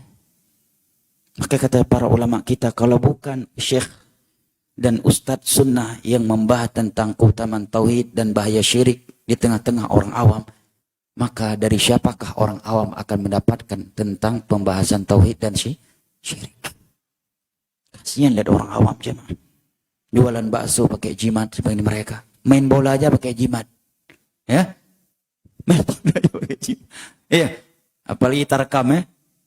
Ya, apa namanya gawangnya dibaca-bacain dulu biar nggak gol. Malah si dukun yang baca-bacain ini kena bola malah dia. Iya. Kasihan ya. Tanpa tauhid, tanpa akidah yang lurus. Ahli salat, ahli puasa tapi akidahnya Allah di mana-mana. Dia ahli salat, soleh orangnya dari sisi ibadah, tetapi dia nggak percaya Ar-Rahmanu 'alal 'arsy istawa. Dia mengingkari Allah di atas langit. Pada itu akidah yang sangat mendasar. Kalau kita nukilkan ucapan ulama yang dinukilkan oleh Imam Az-Zahabi terhadap orang yang mengingkari Allah di atas langit, mungkin kita akan dianggap takfiri hari ini. Benar jemaah? Mungkin kita akan dikatakan Anda khawarij, mengkafir-kafirkan kaum muslimin. Akidah. Nyaman. Ikhwani al-kiram wa akhwati al-karimat, rahimani Allah wa iyyakum wa baraka fikum. Sebagaimana tauhid ini memiliki keutamaan, maka melakukan kesyirikan adalah sumber kehancuran dan kecelakaan. Di dalam surat Al-An'am ayat ke-82. Al-An'am ayat 82.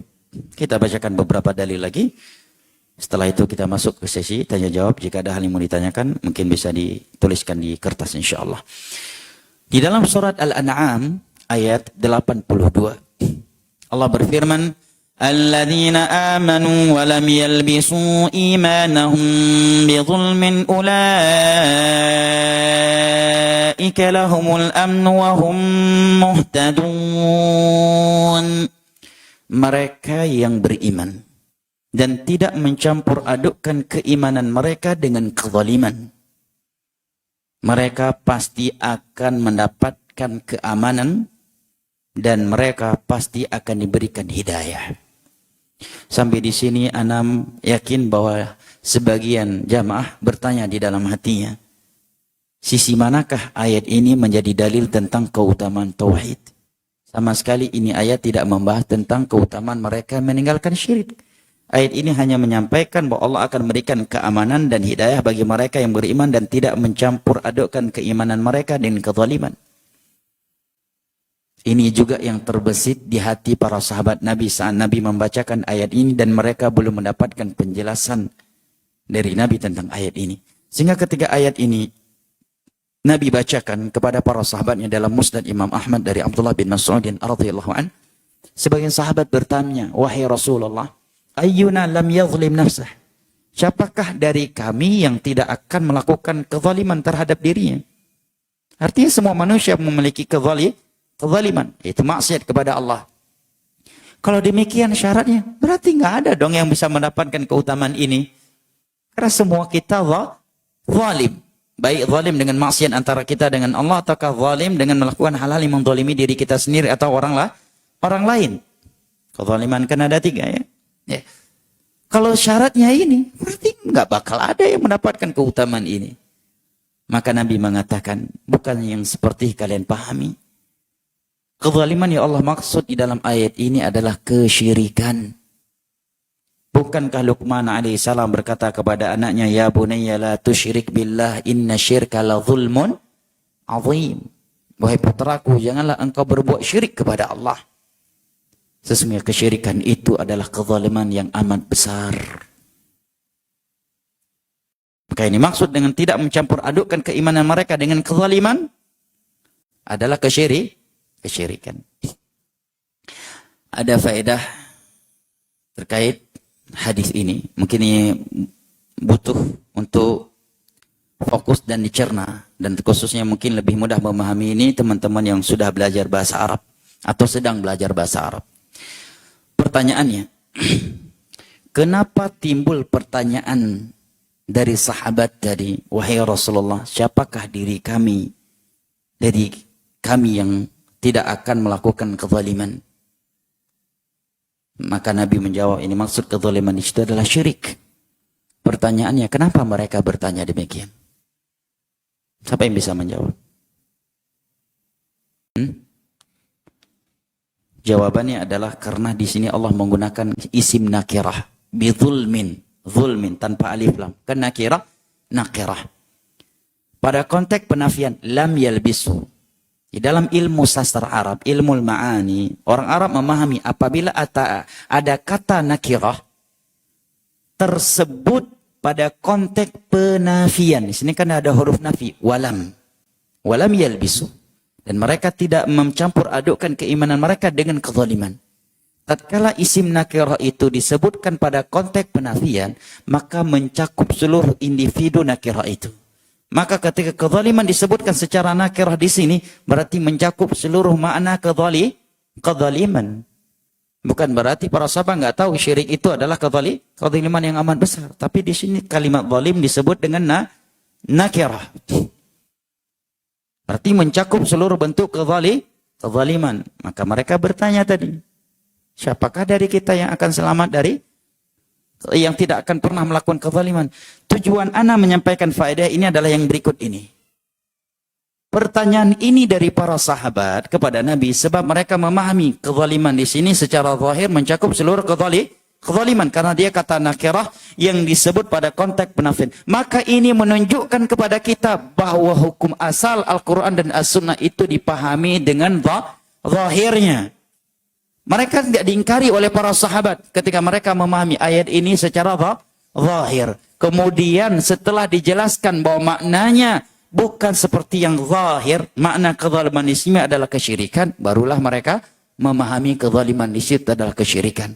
Menunjukkan selama zahirnya tidak ada dalil yang memalingkan dari maknanya yang zahir, maka sebuah ayat dan hadis itu dipahami dengan kezahirannya. Dengan kaidah inilah para ulama kita mengatakan selamatnya ahlu sunnati wal jamaah dari penyimpangan takwil yang dilakukan oleh ahli takwil, karena mereka berkaidah sebaliknya. Ya, zahir ayat dan hadis yang berbicara tentang sifat Allah adalah kekufuran. Semua ayat zahirnya harus ditakwil. Sementara kaidah dasarnya adalah semua ayat dan hadis itu sesuai dengan kezahirannya.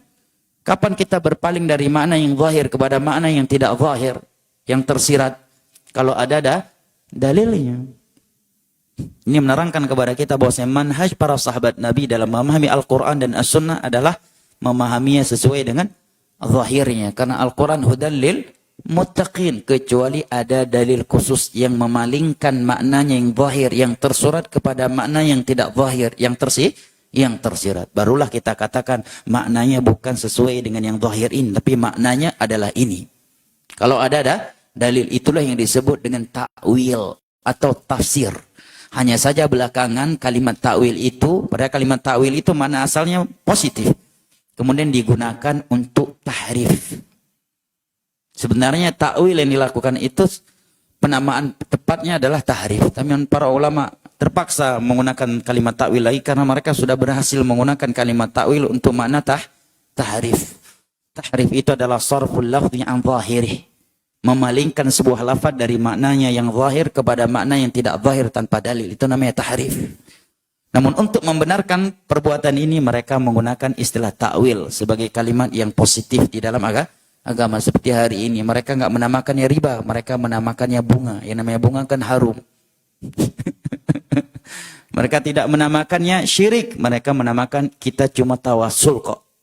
Ya, mereka enggak menamakannya itu syirik, mereka cuma menamakan, kan tetapi mereka menamakannya kami cari syafaah, bukan berdoa kepada selain Allah. Nah, baik, jamaah yang dimuliakan Allah. Ayat ini menerangkan kepada kita keutamaan bagi mereka yang mentauhidkan Allah dan tidak berbuat syirik. Ya. Keutamaan yang pertama Allah akan berikan kepada mereka keamanan. Keutamaan yang kedua hidayah. Keamanan dan hidayah yang Allah berikan kepada mereka, kata para ulama, itu berbanding lurus dengan tauhid yang mereka miliki. Semakin sempurna tauhidnya, maka semakin sempurna keamanan di dunia, di alam barzah, di akhirat kelak yang Allah berikan kepada mereka. Demikian juga hidayahnya. Ya. Oleh karenanya kata para ulama, al-amnu di sini bisa mutlaqul amn dan bisa al-amnul mutlaq. Amanan totalitas kalau memang dia sama sekali tidak pernah berbuat syirik, ya. Atau mati dalam keadaan sudah bertobat dari dosa syirik yang pernah dia lakukan. Tetapi kalau dia mati di atas tauhid, namun dia masih belum bertobat dari beberapa syirik yang kecil, bukan syirik besar, seperti riya dan semisal dengannya, maka tentunya keamanan yang Allah berikan kepadanya berbanding lurus dengan kadar tauhidnya. Nah, jelas ya? Ya, berbanding lurus dengan kadar tauhidnya. Dan syirik kecil yang dia lakukan dan mati, dia belum bertobat darinya, walaupun tidak mengekalkan pelakunya di dalam neraka Allah, tetapi itu sangat memberikan pengaruh terhadap kondisinya di hari kiamat nanti. Karena orang yang mati dan dia tidak berebut taubat dari dosa syirik, walaupun dari dosa syirik kecil dipastikan tidak mendapatkan ampunan dari Allah Jalla wa'ala. Walaupun tidak kekal di dalam neraka Allah. Tapi dipastikan tidak mendapatkan ampunan. Ya, terancam dengan azab. Ya, pasti masuk azab, atau andai kata dia punya pahala yang sangat besar bisa menutupinya di sisi Allah Jalla wa'ala, mungkin saja. Tapi yang jelas dasarnya Allah mengatakan innallaha la yaghfiru an yushraka bih. Allah tidak akan pernah mengampuni dosa syirik. Nakira fi siyaqin nafi, mencakup syirik besar dan syirik kecil. Wa yaghfiru ma duna dzalika liman yasha. Tetapi Allah akan mengampuni dosa-dosa yang di bawah syirik. Kata Imam Ibnu Katsir, ajma'al mufassirun annal ayah li ghairi taib. Sepakat seluruh ahli tafsir bahwa ayat ini untuk mereka yang mati dan belum bertaubat. Barang siapa yang mati dan dia belum bertaubat dari dosa syirik, dipastikan Allah tidak mengampuni dosanya. Wa yaghfiru ma duna dzalik liman yasha, dan Allah akan memberikan ampunannya bagi mereka yang mati dan belum bertobat dari dosa-dosa maksiat yang di bawah syirik. Maka barang siapa yang mati dan dia belum sempat bertobat dari zina, khamr, judi, riba, maka keadaannya Allah akan memberikan ampunan bagi siapa saja yang Allah kehendaki. Maka orang yang mati dan dia belum bertobat dari zina, khamr, judi, riba, tetapi tidak membawa dosa syirik, kemungkinannya ada dua. Bisa jadi langsung Allah masukkan ke dalam syurga tanpa harus mampir ke neraka terlebih dahulu karena keutamaan tauhid yang dia miliki. Ini kemungkinan yang pertama. Sebagaimana hadis riwayat Al-Imam Tirmidzi juga, hadis qudsi dari Anas bin Malik radhiyallahu anhu. Allah berfirman, ya bani Adam, law ataitani bi qarabil ardi khataya thumma laqitani la tusyriku bi syai'an la laqituka bi qarabiha maghfirah. Wahai anak Adam, andai kata engkau datang menghadap kepadaku dengan membawa dosa seluas dunia, tapi engkau tidak membawa dosa syirik, maka aku akan mendatangimu dengan membawa ampunan seluas dunia pula. Oke, saya katakan tadi, ulama dan ustadz yang paling sayang kepada umat ini adalah ulama dan ustadz yang siang dan malam mengajak mereka mentauhidkan Allah. Jangan pernah tinggalkan tauhid, agar selalu mereka meninggalkan syirik. Ini keutamaan orang yang mati tidak membawa syirik, walaupun dia masih memiliki dosa seluas dunia. Juga di dalam hadis Abu Dawud yang para ulama namakan sebagai hadithul bitaqah. Apa arti bitaqah? Kartu. Hakikatnya bagaimana? Allah yang maha mengetahuinya. Ada seorang hamba di hari kiamat, ketika Allah hisab dia, Allah perlihatkan kepadanya, dia memiliki dosa, tahu seberapa jamaah yang dimuliakan Allah? Tis'un wa tis'una sijillah. Dia punya dosa 99 gulungan. Setiap satu gulungannya berisikan dosa maddal basar. Sejauh mata memandang. Satu gulungannya berisikan dosa sejauh mata memandang. Dan dia memiliki dosa 99 gulungan. Maka Allah pun bertanya kepadanya, kira-kira kamu masih punya kebaikan enggak? Masih punya ibadah yang bisa menyelamatkan kamu tidak? Maka dia menjawab, ya Allah, andai kata aku memiliki kebaikan, kira-kira apa gunanya, apa manfaatnya kebaikan tersebut kalau aku mau membawa dosa sebanyak ini? Kata Allah, maka Allah berfirman, tidak, kamu memiliki sebuah kebaikan yang bisa mengalahkan 99 gulungan dosamu ini. Maka dikeluarkanlah al-bitaqah, sebuah kartu yang bertuliskan la ilaha illallah. Kalimat tauhid yang dia ucapkan, mengerti maknanya, menjalankan konsekuensi-konsekuensinya dan tidak melakukan pembatal-pembatalnya. Karena la ilaha illallah bukan sekedar kalimat yang diucapkan tanpa memahami maknanya. La ma'budu bihaqqin illallah. Tiada sesembahan yang berhak diibadahi kecuali Allah. Kemudian diletakkan di satu anak timbangan. Kemudian dosa dia yang sebanyak 99 gulungan tadi dan setiap satu gulungannya berisikan dosa sejauh mata memandang, diletakkan di satu anak timbangan yang lainnya. Famalat bihinna la ilaha illallah. Rupanya anak timbangan yang berisikan tauhid la ilaha illallah itu jauh lebih berat daripada anak timbangan yang berisikan 99 gulungan dosa dan setiap satu gulungannya berisikan dosa sejauh mata memandang. Keutamaan mati di atas tauhid dan tidak membawa dosa syirik. Nah, ini kemungkinannya yang pertama. Kemungkinan yang kedua, andai kata dia mampir ke dalam neraka, tetapi dia tidak akan kekal di dalamnya. Iya, tidak akan kekal. Dan tidak selama orang yang membawa syirik kecil. Ya kan? Tidak selama orang yang membawa dosa syirik kecil. Kalau syirik besar udah di luar pembahasan, memang kekal di neraka Allah selama-lamanya. Karena memang batal Islam kalau syirik besar. Nah, dia nggak akan kekal di neraka Allah. Jangan antum berkata alhamdulillah, walaupun masuk neraka, aneh nggak bakal kekal berarti. Jangan antum minta yang pertama. Jangan menjadikan ini angin segar untuk bermudah-mudahan dengan maksiat, karena siapa yang bisa menjamin kita masuk ke dalam golongan yang pertama bukan yang kedua. Jangan kita berkata walaupun masuk neraka kalau kita ahli tauhid kan enggak kekal.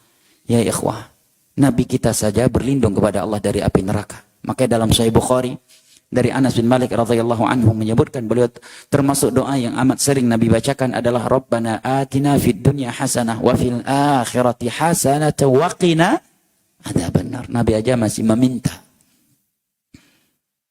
perlindungan dari neraka Allah. Karena satu hari di hari kiamat itu paling pendeknya ka'alfi sanatim mimma ta'udun. Seperti 1000 tahun di dunia ini. Sebagian hari lainnya Allah katakan khamsina alfasanah. Satu harinya sama dengan 50.000 tahun di dunia ini. Sementara azab yang paling ringan di dalam neraka dan tidak ada yang lebih ringan dari itu adalah apa yang Nabi sebut di dalam hadis riwayat Al-Imam Al-Bukhari dari Nu'man bin Bashir radhiyallahu anhu. Inna ahwana ahli an-nari 'adzaban yawm al-qiyamah la rajulan yudha'u tahta rijlihi jamratan fayaghli minhuma dibaghuhu fayadhunnu annahu ashadduhum 'adzaba wa huwa ahwanuhum 'adzaba. Sesungguhnya penghuni neraka yang paling ringan siksaannya adalah seorang hamba yang diletakkan 2 bara api di bawah kakinya, lantas meleleh dan mendidih otaknya. Panasnya api di dunia ini jamaah dimuliakan Allah, andai kata kaki kita yang terbakar, jangankan otak, lutut pun tidak akan ikut terbakar. Pinggang nggak akan ikut terbakar kalau cuma telapak kaki yang dibakar. Tetapi berbeda dengan neraka Allah. Hanya dengan diletakkan 2 bara api di bawah kakinya, bukan ke dalam mulutnya, baru di bawah kakinya. Tetapi otaknya bisa mendidih dan ya, mendidih, ya, dan meleleh, sehingga dia menyangka bahwa dirinya adalah penghuni neraka yang paling keras siksaannya, sementara dia adalah penghuni neraka yang paling ringan siksaannya. Al-muhim, hadis ini menerangkan kepada kita keutamaan mati di atas tauhid dan tidak membawa dosa syirik. Maksud mati di atas tauhid dan tidak membawa dosa syirik ada dua, jemaah. Yang pertama, memang seumur hidup dia tidak pernah menyentuh syirik, dan ini amat jarang. Mungkin seperti para sahabat yang semenjak lahir udah jadi sahabat Nabi. Ya. Makanya ketika Nabi menyebutkan tentang 70.000 sahabatnya akan masuk syurga tanpa hijab dan tanpa azab, sebagian sahabat mengatakan siapa? La'allahumul ladzina ulidu fil Islam falam yusyriku billahi syai'a. Mungkin yang Nabi maksud adalah mereka yang semenjak lahir sudah di atas tauhid dan mati tidak pernah menyentuh syirik. Nah, yang kedua, dia tidak membawa dosa syirik. Dia pernah berbuat syirik berkali-kali seumur hidupnya, tetapi ketika mati dia sudah bertaubat darinya. Para sahabat pelaku syirik sebelum masuk Islam, atau dia muslim berbuat syirik, kemudian mati dia bertaubat, karena tidak ada dosa yang tidak diampuni oleh Allah jika seseorang bertaubat. Makanya orang yang murtad taubat aja diterima lagi. Dan kemurtadan adalah dosa pembatal Islam, setara dengan kesyirikan. Nah, makanya di dalam Al-Quran Allah mengatakan innallaha yaghfiru dzunuba jami'a. Allah akan mengampuni seluruh dosa kalau taubat. At-taubatu tahdimu ma qablaha kama anna al-islam yahdimu ma qablaha. Taubat itu akan menghapuskan dosa-dosa yang sebelumnya. Ya, sebagaimana Islam menghapuskan dosa-dosa yang sebelumnya, seperti kaum muslimin hari ini. Sebagian mereka sebelum mengenal dakwah tauhid dan sunnah, mungkin panitia acara kesyirikan. Sebelum mendapat hidayah tauhid, ya, mungkin sebagian ikhwan kita adalah panitia acara haul laut. Ya, haul laut dia panitianya. Atau sebagian kita mungkin sebelum mengenal tauhid dan sunnah, dia donatur acara kesyirikan. Nah, at-taubatu tahdumu ma qablaha kama anna al-islam yahdumu ma qablaha. Taubat akan menghapuskan dosa-dosa yang sebelumnya sebagaimana Islam menghapuskan dosa-dosa yang sebelumnya. Innallaha yaqbalu taubatal 'abdi ma lam yagharghir. Allah akan selalu menerima taubat hambanya selama dia belum mengalami ghargharah. Ghargharah ada dua maknanya. Yang pertama kata para ulama, nyawa yang dicabut oleh malaikat maut belum sampai di kerongkongannya. Makna ghargharah kedua yang disebutkan oleh sebagian ulama yang lain adalah belum terlihat olehnya azab Allah yang mematikan. Falamma ra'au ba'sana tadarra'u. Sebagian mereka ketika sudah melihat azab kami yang mematikan baru bertobat. Tidak diterima lagi oleh Allah Jalla wa'ala. Ini maksud dia mati menghadap kepada Allah tidak membawa dosa syirik. Memang tidak pernah melakukannya seumur hidup, atau memang pernah melakukannya tetapi dia telah bertobat darinya sebelum mati. Walaupun dia bertobat 1 hari sebelum dia mati, atau 1 jam sebelum dia mati, selama taubatnya itu memenuhi syarat taubat. Taubat ikhlas karena Allah, taubat karena takut, cinta dan optimis kepada Allah, pintu taubat belum tertutup, azab Allah yang mematikan belum terlihat, nyawa yang dicabut oleh malaikat maut belum sampai di kerongkongannya, dia bertaubat walaupun 1 jam sebelum kematiannya, Allah terima taubatnya. Nah, wallahu taala alam bisawab. Yang terakhir jemaah, Anda bacakan sebuah hadis yang terakhir yang menerangkan kepada kita keutamaan seseorang mati di atas tauhid dan tidak membawa dosa syirik meskipun dia belum sempat bertaubat dari banyak dosa dan amalan solehnya sedikit. Nah, hadis yang terakhir yang dengannya kita akhiri majelis kita. Baik, dan biasanya kalau sudah mendengar kalimat yang terakhir, jamaah yang ngantuk langsung segar biasanya. Ya kan? Yang terakhir jamaah langsung itu segar tuh, yang ngantuk dari langsung segar. Padahal bisa jadi hadis yang terakhir ini membutuhkan penjelasan setengah jam lagi. Nah, ini benar-benar terakhir ya. Hadis Ubadah bin Samit radhiyallahu anhu. Riwayat Al-Imam Al-Bukhari dan Al-Imam Muslim. Nabi SAW bersabda, Man syahida an la ilaha illallah wahdahu la syarika lah, wa anna Muhammadan abduhu wa rasuluh, wa anna Isa abdullahi wa rasuluh, wa kalimatuhu alqaha ila Maryam wa ruhun min, adkhalahu wal jannata haqqun wan nar haqq, adkhalahu al jannata ala ma kana min al-amal. Barang siapa yang bersaksi bahwasanya tidak ada sesembahan yang berhak diibadahi kecuali Allah semata, tiada sekutu baginya, Dia bersaksi bahwa Muhammad adalah hamba dan rasulnya. Isa adalah hamba Allah, rasulnya, kalimat Allah yang Allah lemparkan ke dalam Maryam kun, ya, wa ruhun min, dan ruh yang diciptakan oleh Allah. Dia juga berakidah bahwa syurga itu benar adanya dan neraka itu benar adanya. Maka Allah akan masukkan dia ke dalam syurga ala ma kana minal amal. Ala ma kana minal amal ini bisa diterjemahkan dengan dua terjemahan. Ya, sebagaimana penjelasan para ulama. Terjemahan yang pertama ala ma kana minal amal, walaupun masih banyak dosa-dosanya yang di bawah syirik. Mana ala ma kana minal amal yang kedua adalah Allah masukkan dia ke dalam syurga dan derajat dia di dalam syurga sesuai dengan amalan-amalan dia. Semakin banyak amal ibadahnya, makin tinggi derajatnya di dalam syurga. Ini dua makna yang disebut oleh para ulama untuk hadis ini. Menerangkan kepada kita dengan kedua makna tersebut, apalagi dengan makna yang pertama, keutamaan mati di atas tauhid, tidak berbuat syirik, atau dengan bahasa lain mati di atas akidah yang lurus walaupun masih banyak maksiatnya atau kurang ibadahnya. Makanya ada sebuah ucapan yang sering banget diulang-ulangi oleh sebagian ulama kita, dan ini juga sering anda dengar di majelis Syekh Al-Allamah Abdul Razak hafizahullah taala. Apa kata beliau? Ahlus sunnati wal jamaah in qa'adat bihim a'maluhum qamat bihim aqidatuhum, wa ahlul bid'ah in qamat bihim a'maluhum qa'adat bihim aqidatuhum. Saya ulangi ya. Antum catat ucapan ini mutiara faedah dengan tinta dari emas yang antum miliki. Namun bagaimana antum dan antuna akan menulisnya dengan tinta dari emas kalau buku dan pulpen aja lupa bawa? Mudah-mudahan tersinggung, ya. Ya, para ulama mengatakan ahlus sunnati wal jamaah in qa'adat bihim a'maluhum qamat bihim aqidatuhum. Saya ulangi 3 kali lagi, walaupun harus ana ulangi 10 kali, ana ulangi lagi. Saya ulangi. Ahlus sunnah wal jamaah in qa'adat. Antum biar cepat nulisnya, Arabnya antum tulis pakai Latin. Nah, itu paling cepat udah. Trik, nah, itu udah tips rahasia tuh. Ustaz ngomong bahasa Arab, antum tulis Arabnya tapi pakai bahasa Latin biar cepat.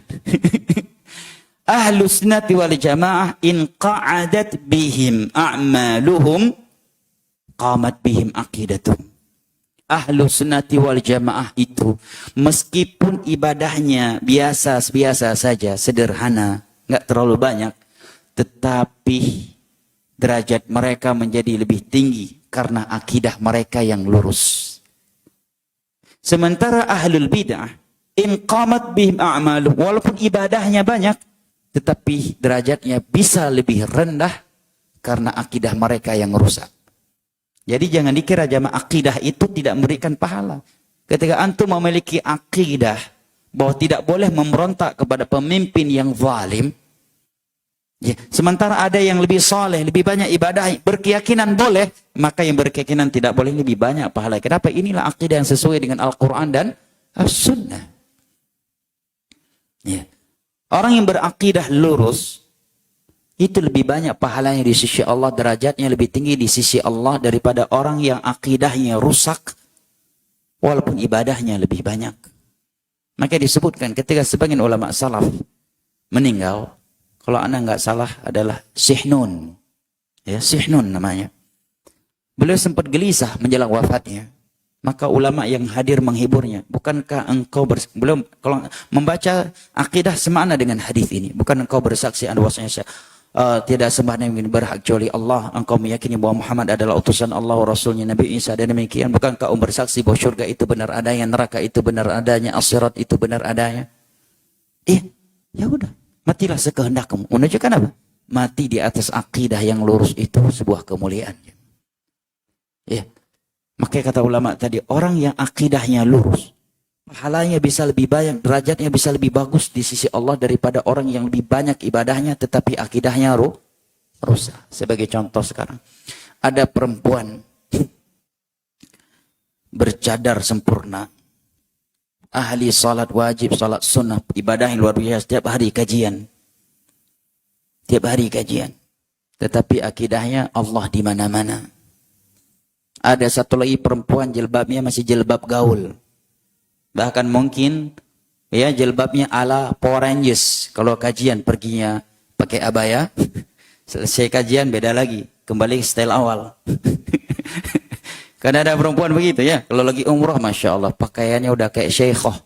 Abayanya lebih lebar daripada ustazah. Begitu sampai ke Jakarta, mulai ke stylean pabrik. Kembali lagi ke stylean pabrik. Tapi akidahnya Ar-Rahmanu 'alal 'arsy istawa. Aamintum man fis sama. Ibadahnya cuma mungkin yang wajib-wajib saja, yang sunnah cuma sedikit. Mana lebih banyak pahalanya di sisi Allah? Derajatnya lebih tinggi di sisi Allah. Itu ya. Karena akidahnya yang lurus. Ini kaidah umum. Bukan angin segar ya buat akhwat yang udah bercadar. Yang penting akidah lurus, nggak usah pakai cadar lagi, nggak usah tutup aurat. Bukan ini maksudnya. Ya. Atau ada seorang ikhwah, jenggot sering ya cukur, isbal sesekali naik turun. Ya, ibadahnya biasa-biasa aja, cuma dia tetap menjaga ibadah-ibadah yang wajib, sunnah biasa. Ya, malas-malasan. Tapi akidahnya aqidatus salaf di atas Al-Quran dan As-Sunnah ala fahmi salafil ummah. Baik dalam bab asma wa sifat atau ke akidah yang lainnya. Ya. Akidahnya akidah para salaf. Yang satu wilayah jenggotnya segini. Celananya Masya Allah atas mata kaki. Ya. Masya Allah ibadahnya luar biasa. Bahkan mungkin udah bisa baca Arab gundul. Jangankan Arab yang gundul, Arab botak aja dia bisa baca. Ya. Tetapi akidahnya Khawarij, akidahnya Ta'wil, akidahnya Murji'ah, akidahnya Jahmiyah, akidahnya Mu'tazilah. Oh, Jahmiyah udah di luar bahasan, yang para ulama kafirkan Jahmiyah karena mereka menolak sifat-sifat Allah Subhanahu wa taala. Akidahnya takfiri. Mana lebih besar pahalanya di sisi Allah dan derajatnya lebih tinggi? Yang pertama, ingat kaidah tadi, ada qala Allah ala ma kana minal amal, karena akidah yang lurus. Jadi yang dikira bab akidah itu bab sepele jemaah.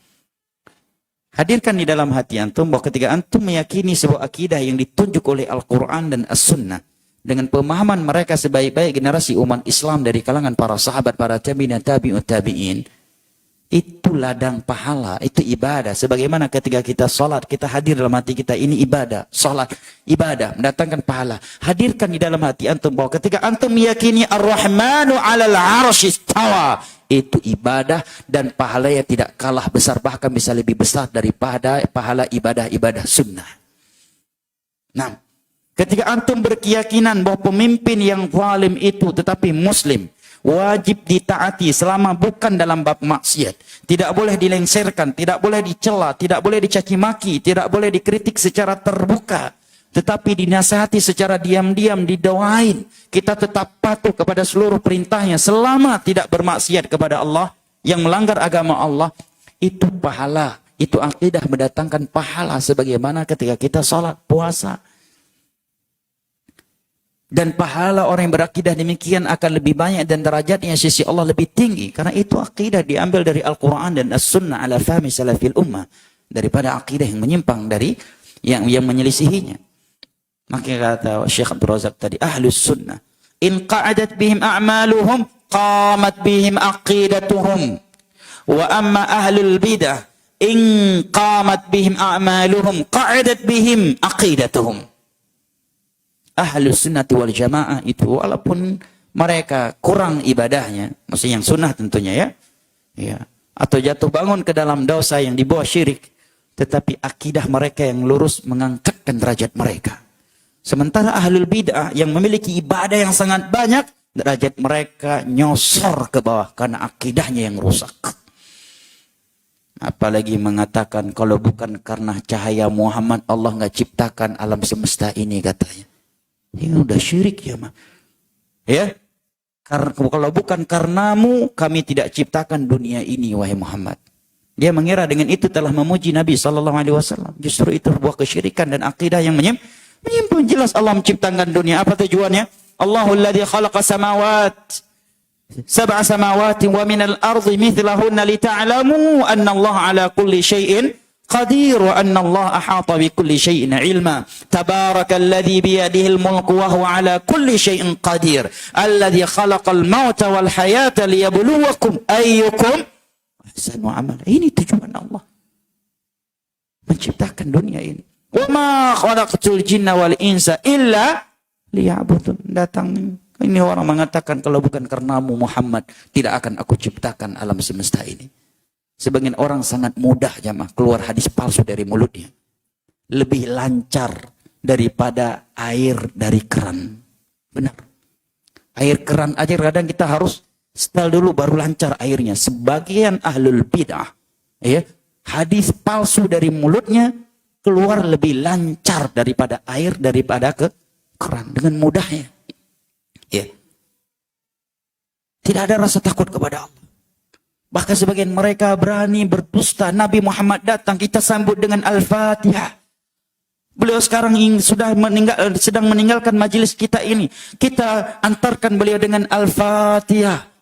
Ya, salawat kepada Nabi, beliau sedang meninggalkan majelis kita ini. Tidak ada, kata para ulama kita seperti Syekh Sulaiman, tidak ada rasa malu lagi di hati mereka untuk berdusta atas nama Allah dan Rasulnya.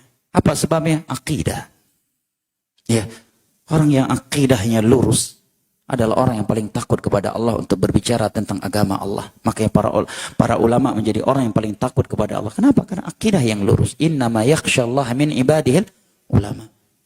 Antum kalau duduk di majelis ulama kibar yang masih hidup hari ini khususnya Syekh Fauzan, Syekh Abdul Muhsin Al-Abbad, tidak asing di telinga antum kalimat dari mulut mereka, la adri, la adri, la adri, la adri, wallahu alam. Pertanyaan berikutnya, wallahu alam, la adri. Yang berikutnya, wallahu alam, la adri. Jawab yang berikut, wallahu alam, la adri. Itu kalimat yang paling sering di telinga kita di majelis mereka. Karena rasa takut mereka kepada Allah. Imam Malik pernah seorang datang khusus dari Irak, Pak. Dari Irak khusus ke Madinah. Bawa puluhan pertanyaan. Ada yang mengatakan 40 pertanyaan. Ada yang mengatakan 37 atau 39 pertanyaan. Dari dirinya dan titipan masyarakat Irak kepada Imam Malik. Ini ulama kaum muslimin di Madinah. Karena beliau tidak pernah keluar dari kota Madinah. Makanya laqab beliau Imam Daril Hijrah. Singkat ceritanya, dari sekian pertanyaan yang dia sampaikan kepada Imam Malik. Dan dia mengatakan, aku pergi datang dari Irak. Khusus membawa pertanyaan ini. Yang dijawab oleh Imam Malik. Yang terjawab oleh Imam Malik tidak lebih dari 10 pertanyaan, Pak. Dia pun marah mengatakan, wahai Imam, aku datang dari Irak membelah padang pasir, naik turun gunung, padang pasir. Demi membawa pertanyaan yang begini banyak. Dan engkau dianggap orang yang paling alim di dunia saat ini. Tetapi yang terjawab olehmu hanya ini. Tidak lebih dari 10 jari jemari. Apa kata Imam Malik? Malu beliau? Enggak. Apa kata Imam Malik? Sekarang Anda keluar, cari gunung atau gedung tertinggi di dunia ini. Naiklah ke puncak tertinggi tersebut. Dan teriaklah sekeras-kerasnya.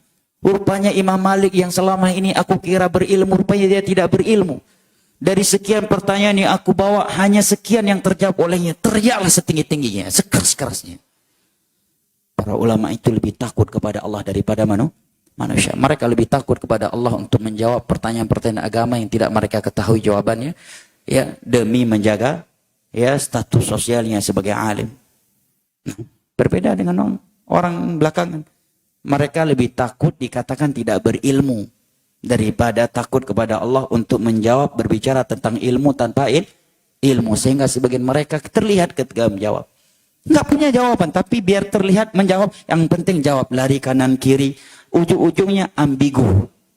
Terus ujung-ujungnya kita yang menyaksikan bisa menilai. Beliau sedang bingung ini dengan pertanyaan dan jawaban apa ya, tapi paksa jawab.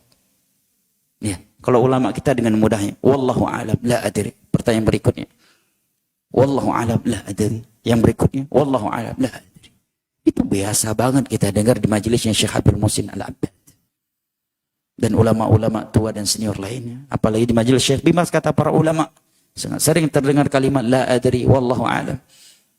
Karena rasa takut mereka kepada Allah. Maka kata ulama dahulu, seorang ulama itu belum dikatakan ulama kecuali sering terdengar dari mulutnya la adri wallahu a'lam, la adri wallahu a'lam. Maka sebagian ulama dahulu yang mengatakan ucapan la adri nisfu al-ilm, setengah dari ilmu agama. Nah, wallahu taala alam bisawab. Kiranya ini yang dapat kita kaji pada kesempatan kali ini. Lebih dan kurangnya mohon maaf. Semoga Allah Jalla wa ala mewafatkan kita di atas tauhid dan menghadap kepadanya dengan tanpa membawa dosa syirik. Boleh saya bacakan? Baik. Jazakallahu khair.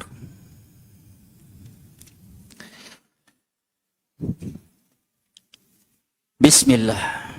Ahsanallahu ilaikum Ustaz. Amin wa laka bimithlihi wa ziyadah.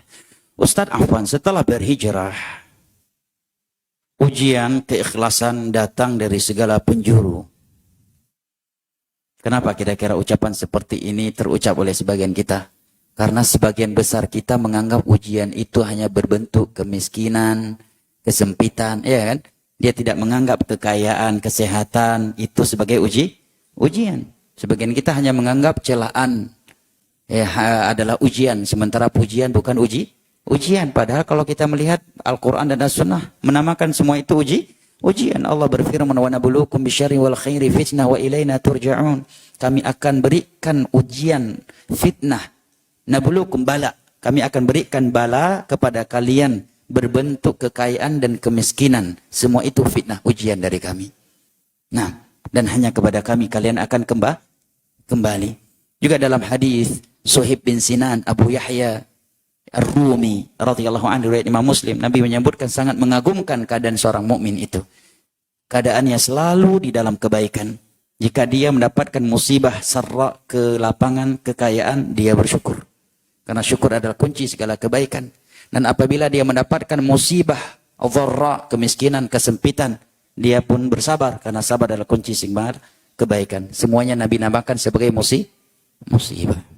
Nah, ujian jatuh bangun di dalam keistiqomah membuat takut, membayangkan nasib melewati as-sirat. Apakah ini termasuk suudzon dengan takdir Allah? Tidak. Ini sifat yang bagus. Seorang takut kepada Allah atas dosa-dosa yang pernah ia lakukan. Kalau tidak pernah merasa takut dan khawatir justru bahaya.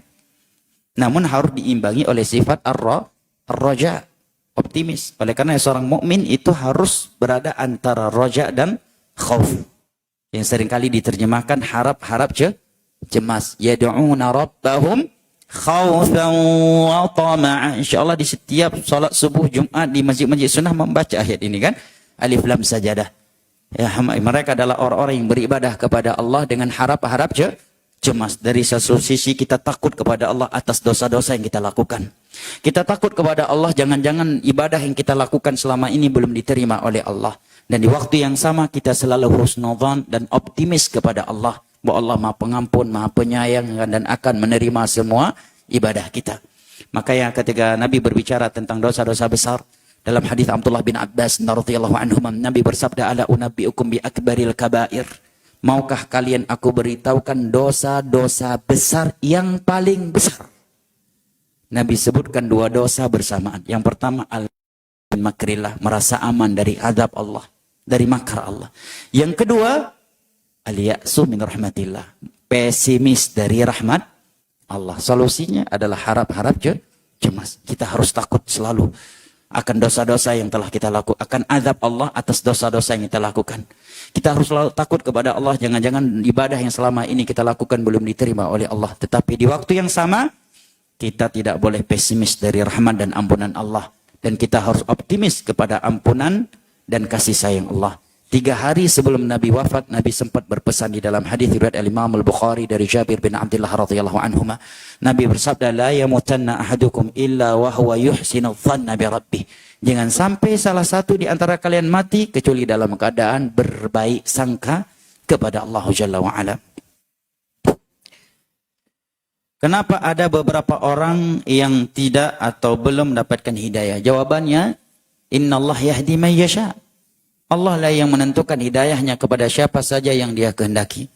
Dan dialah yang menyesatkan siapa saja yang dia kehendaki. Dan semuanya pasti ada sebabnya. Likulli syai'in sabab. Segala sesuatu itu Allah ciptakan karena sebab. Yang jelas Allah berjanji, walladzina jahadu fina lanahdiyannahum subulana wa innallaha lama'al muhsinin. Barang siapa yang bersungguh-sungguh di jalan kami mencari kebenaran, ikhlas, sungguh-sungguh, pasti kami memberikan hidayah kami kepadanya. Ini jawabannya. Dan khususnya Allah selalu bersama orang-orang yang berbuat ihsan. Yang terakhir, jamaah yang dimuliakan Allah, bagaimana hukumnya kalau saudara dekat kita mengadakan suatu acara yang diadakan bid'ah, misal hajatan, akikah. Dan akikah asalnya bukan bid'ah. Ya. Kecuali di sela-sela itu disertakan perbuatan bid'ah. Dasarnya akikah bukan bid'ah, sunnah Nabi SAW. Nah, dan diundang Lalu kita datang dengan niat menghargai atau agar silaturahim tidak putus, namun kita tidak ikut bacaan-bacaan tersebut. Lebih baik tunggu di saat ritual itu tidak terjadi. Ini lebih afdal. Ya, sebelum atau setelahnya. Namun kalau qadarullah berpapasan, Anda sudah mengingkarinya dengan hati dan tidak ikut duduk di majelis bacaan tersebut, insyaallah telah terlepas, ya, karena telah mengingkarinya dengan hati. Ya, telah mengingkarinya dengan hati, dan itu selemah-lemah iman dalam penegakan al-amr bil ma'ruf wa nahyi anil munkar. Apalagi kebanyakan saudara-saudara kita melakukan ritual bid'ah itu dalam keadaan mereka tidak tahu, jemaah. Kata Syekh bin Baz, ini zaman kelemah lembutan, jemaah. Karena mayoritas manusia melanggar agama Allah karena kejahilan. Ya, sudah jahil ditambah lagi adanya syubhat. Oleh karena Syekh bin Baz selalu ingatkan, ini zaman kelemah lembutan. Karena kebanyakan kaum muslimin jauh dari agama Allah. Ketika mereka jauh dari agama Allah ditambah lagi adanya syubhat. Maka hendaknya benar-benar hikmah dan lemah lembut ketika menyampaikan kebenaran kepada mereka. Wallahu a'lam bishawab. Semoga apa yang telah kita simak bermanfaat, dan mudah-mudahan kita tidak keluar meninggalkan majelis ini kecuali Allah telah mengampuni dosa-dosa kita. Tidak ada yang sedang sakit kecuali Allah berikan kesembuhan yang segera dan sempurna. Tidak ada yang masih terlilit hutang kecuali Allah lunaskan hutangnya. Tidak ada yang berada di dalam kesempitan kecuali Allah lapangkan keadaannya. Tidak ada yang sedang diuji rumah tangganya kecuali Allah selesaikan, dan Allah penuhi rumah tangganya dengan sakinah, mawaddah dan rahmah.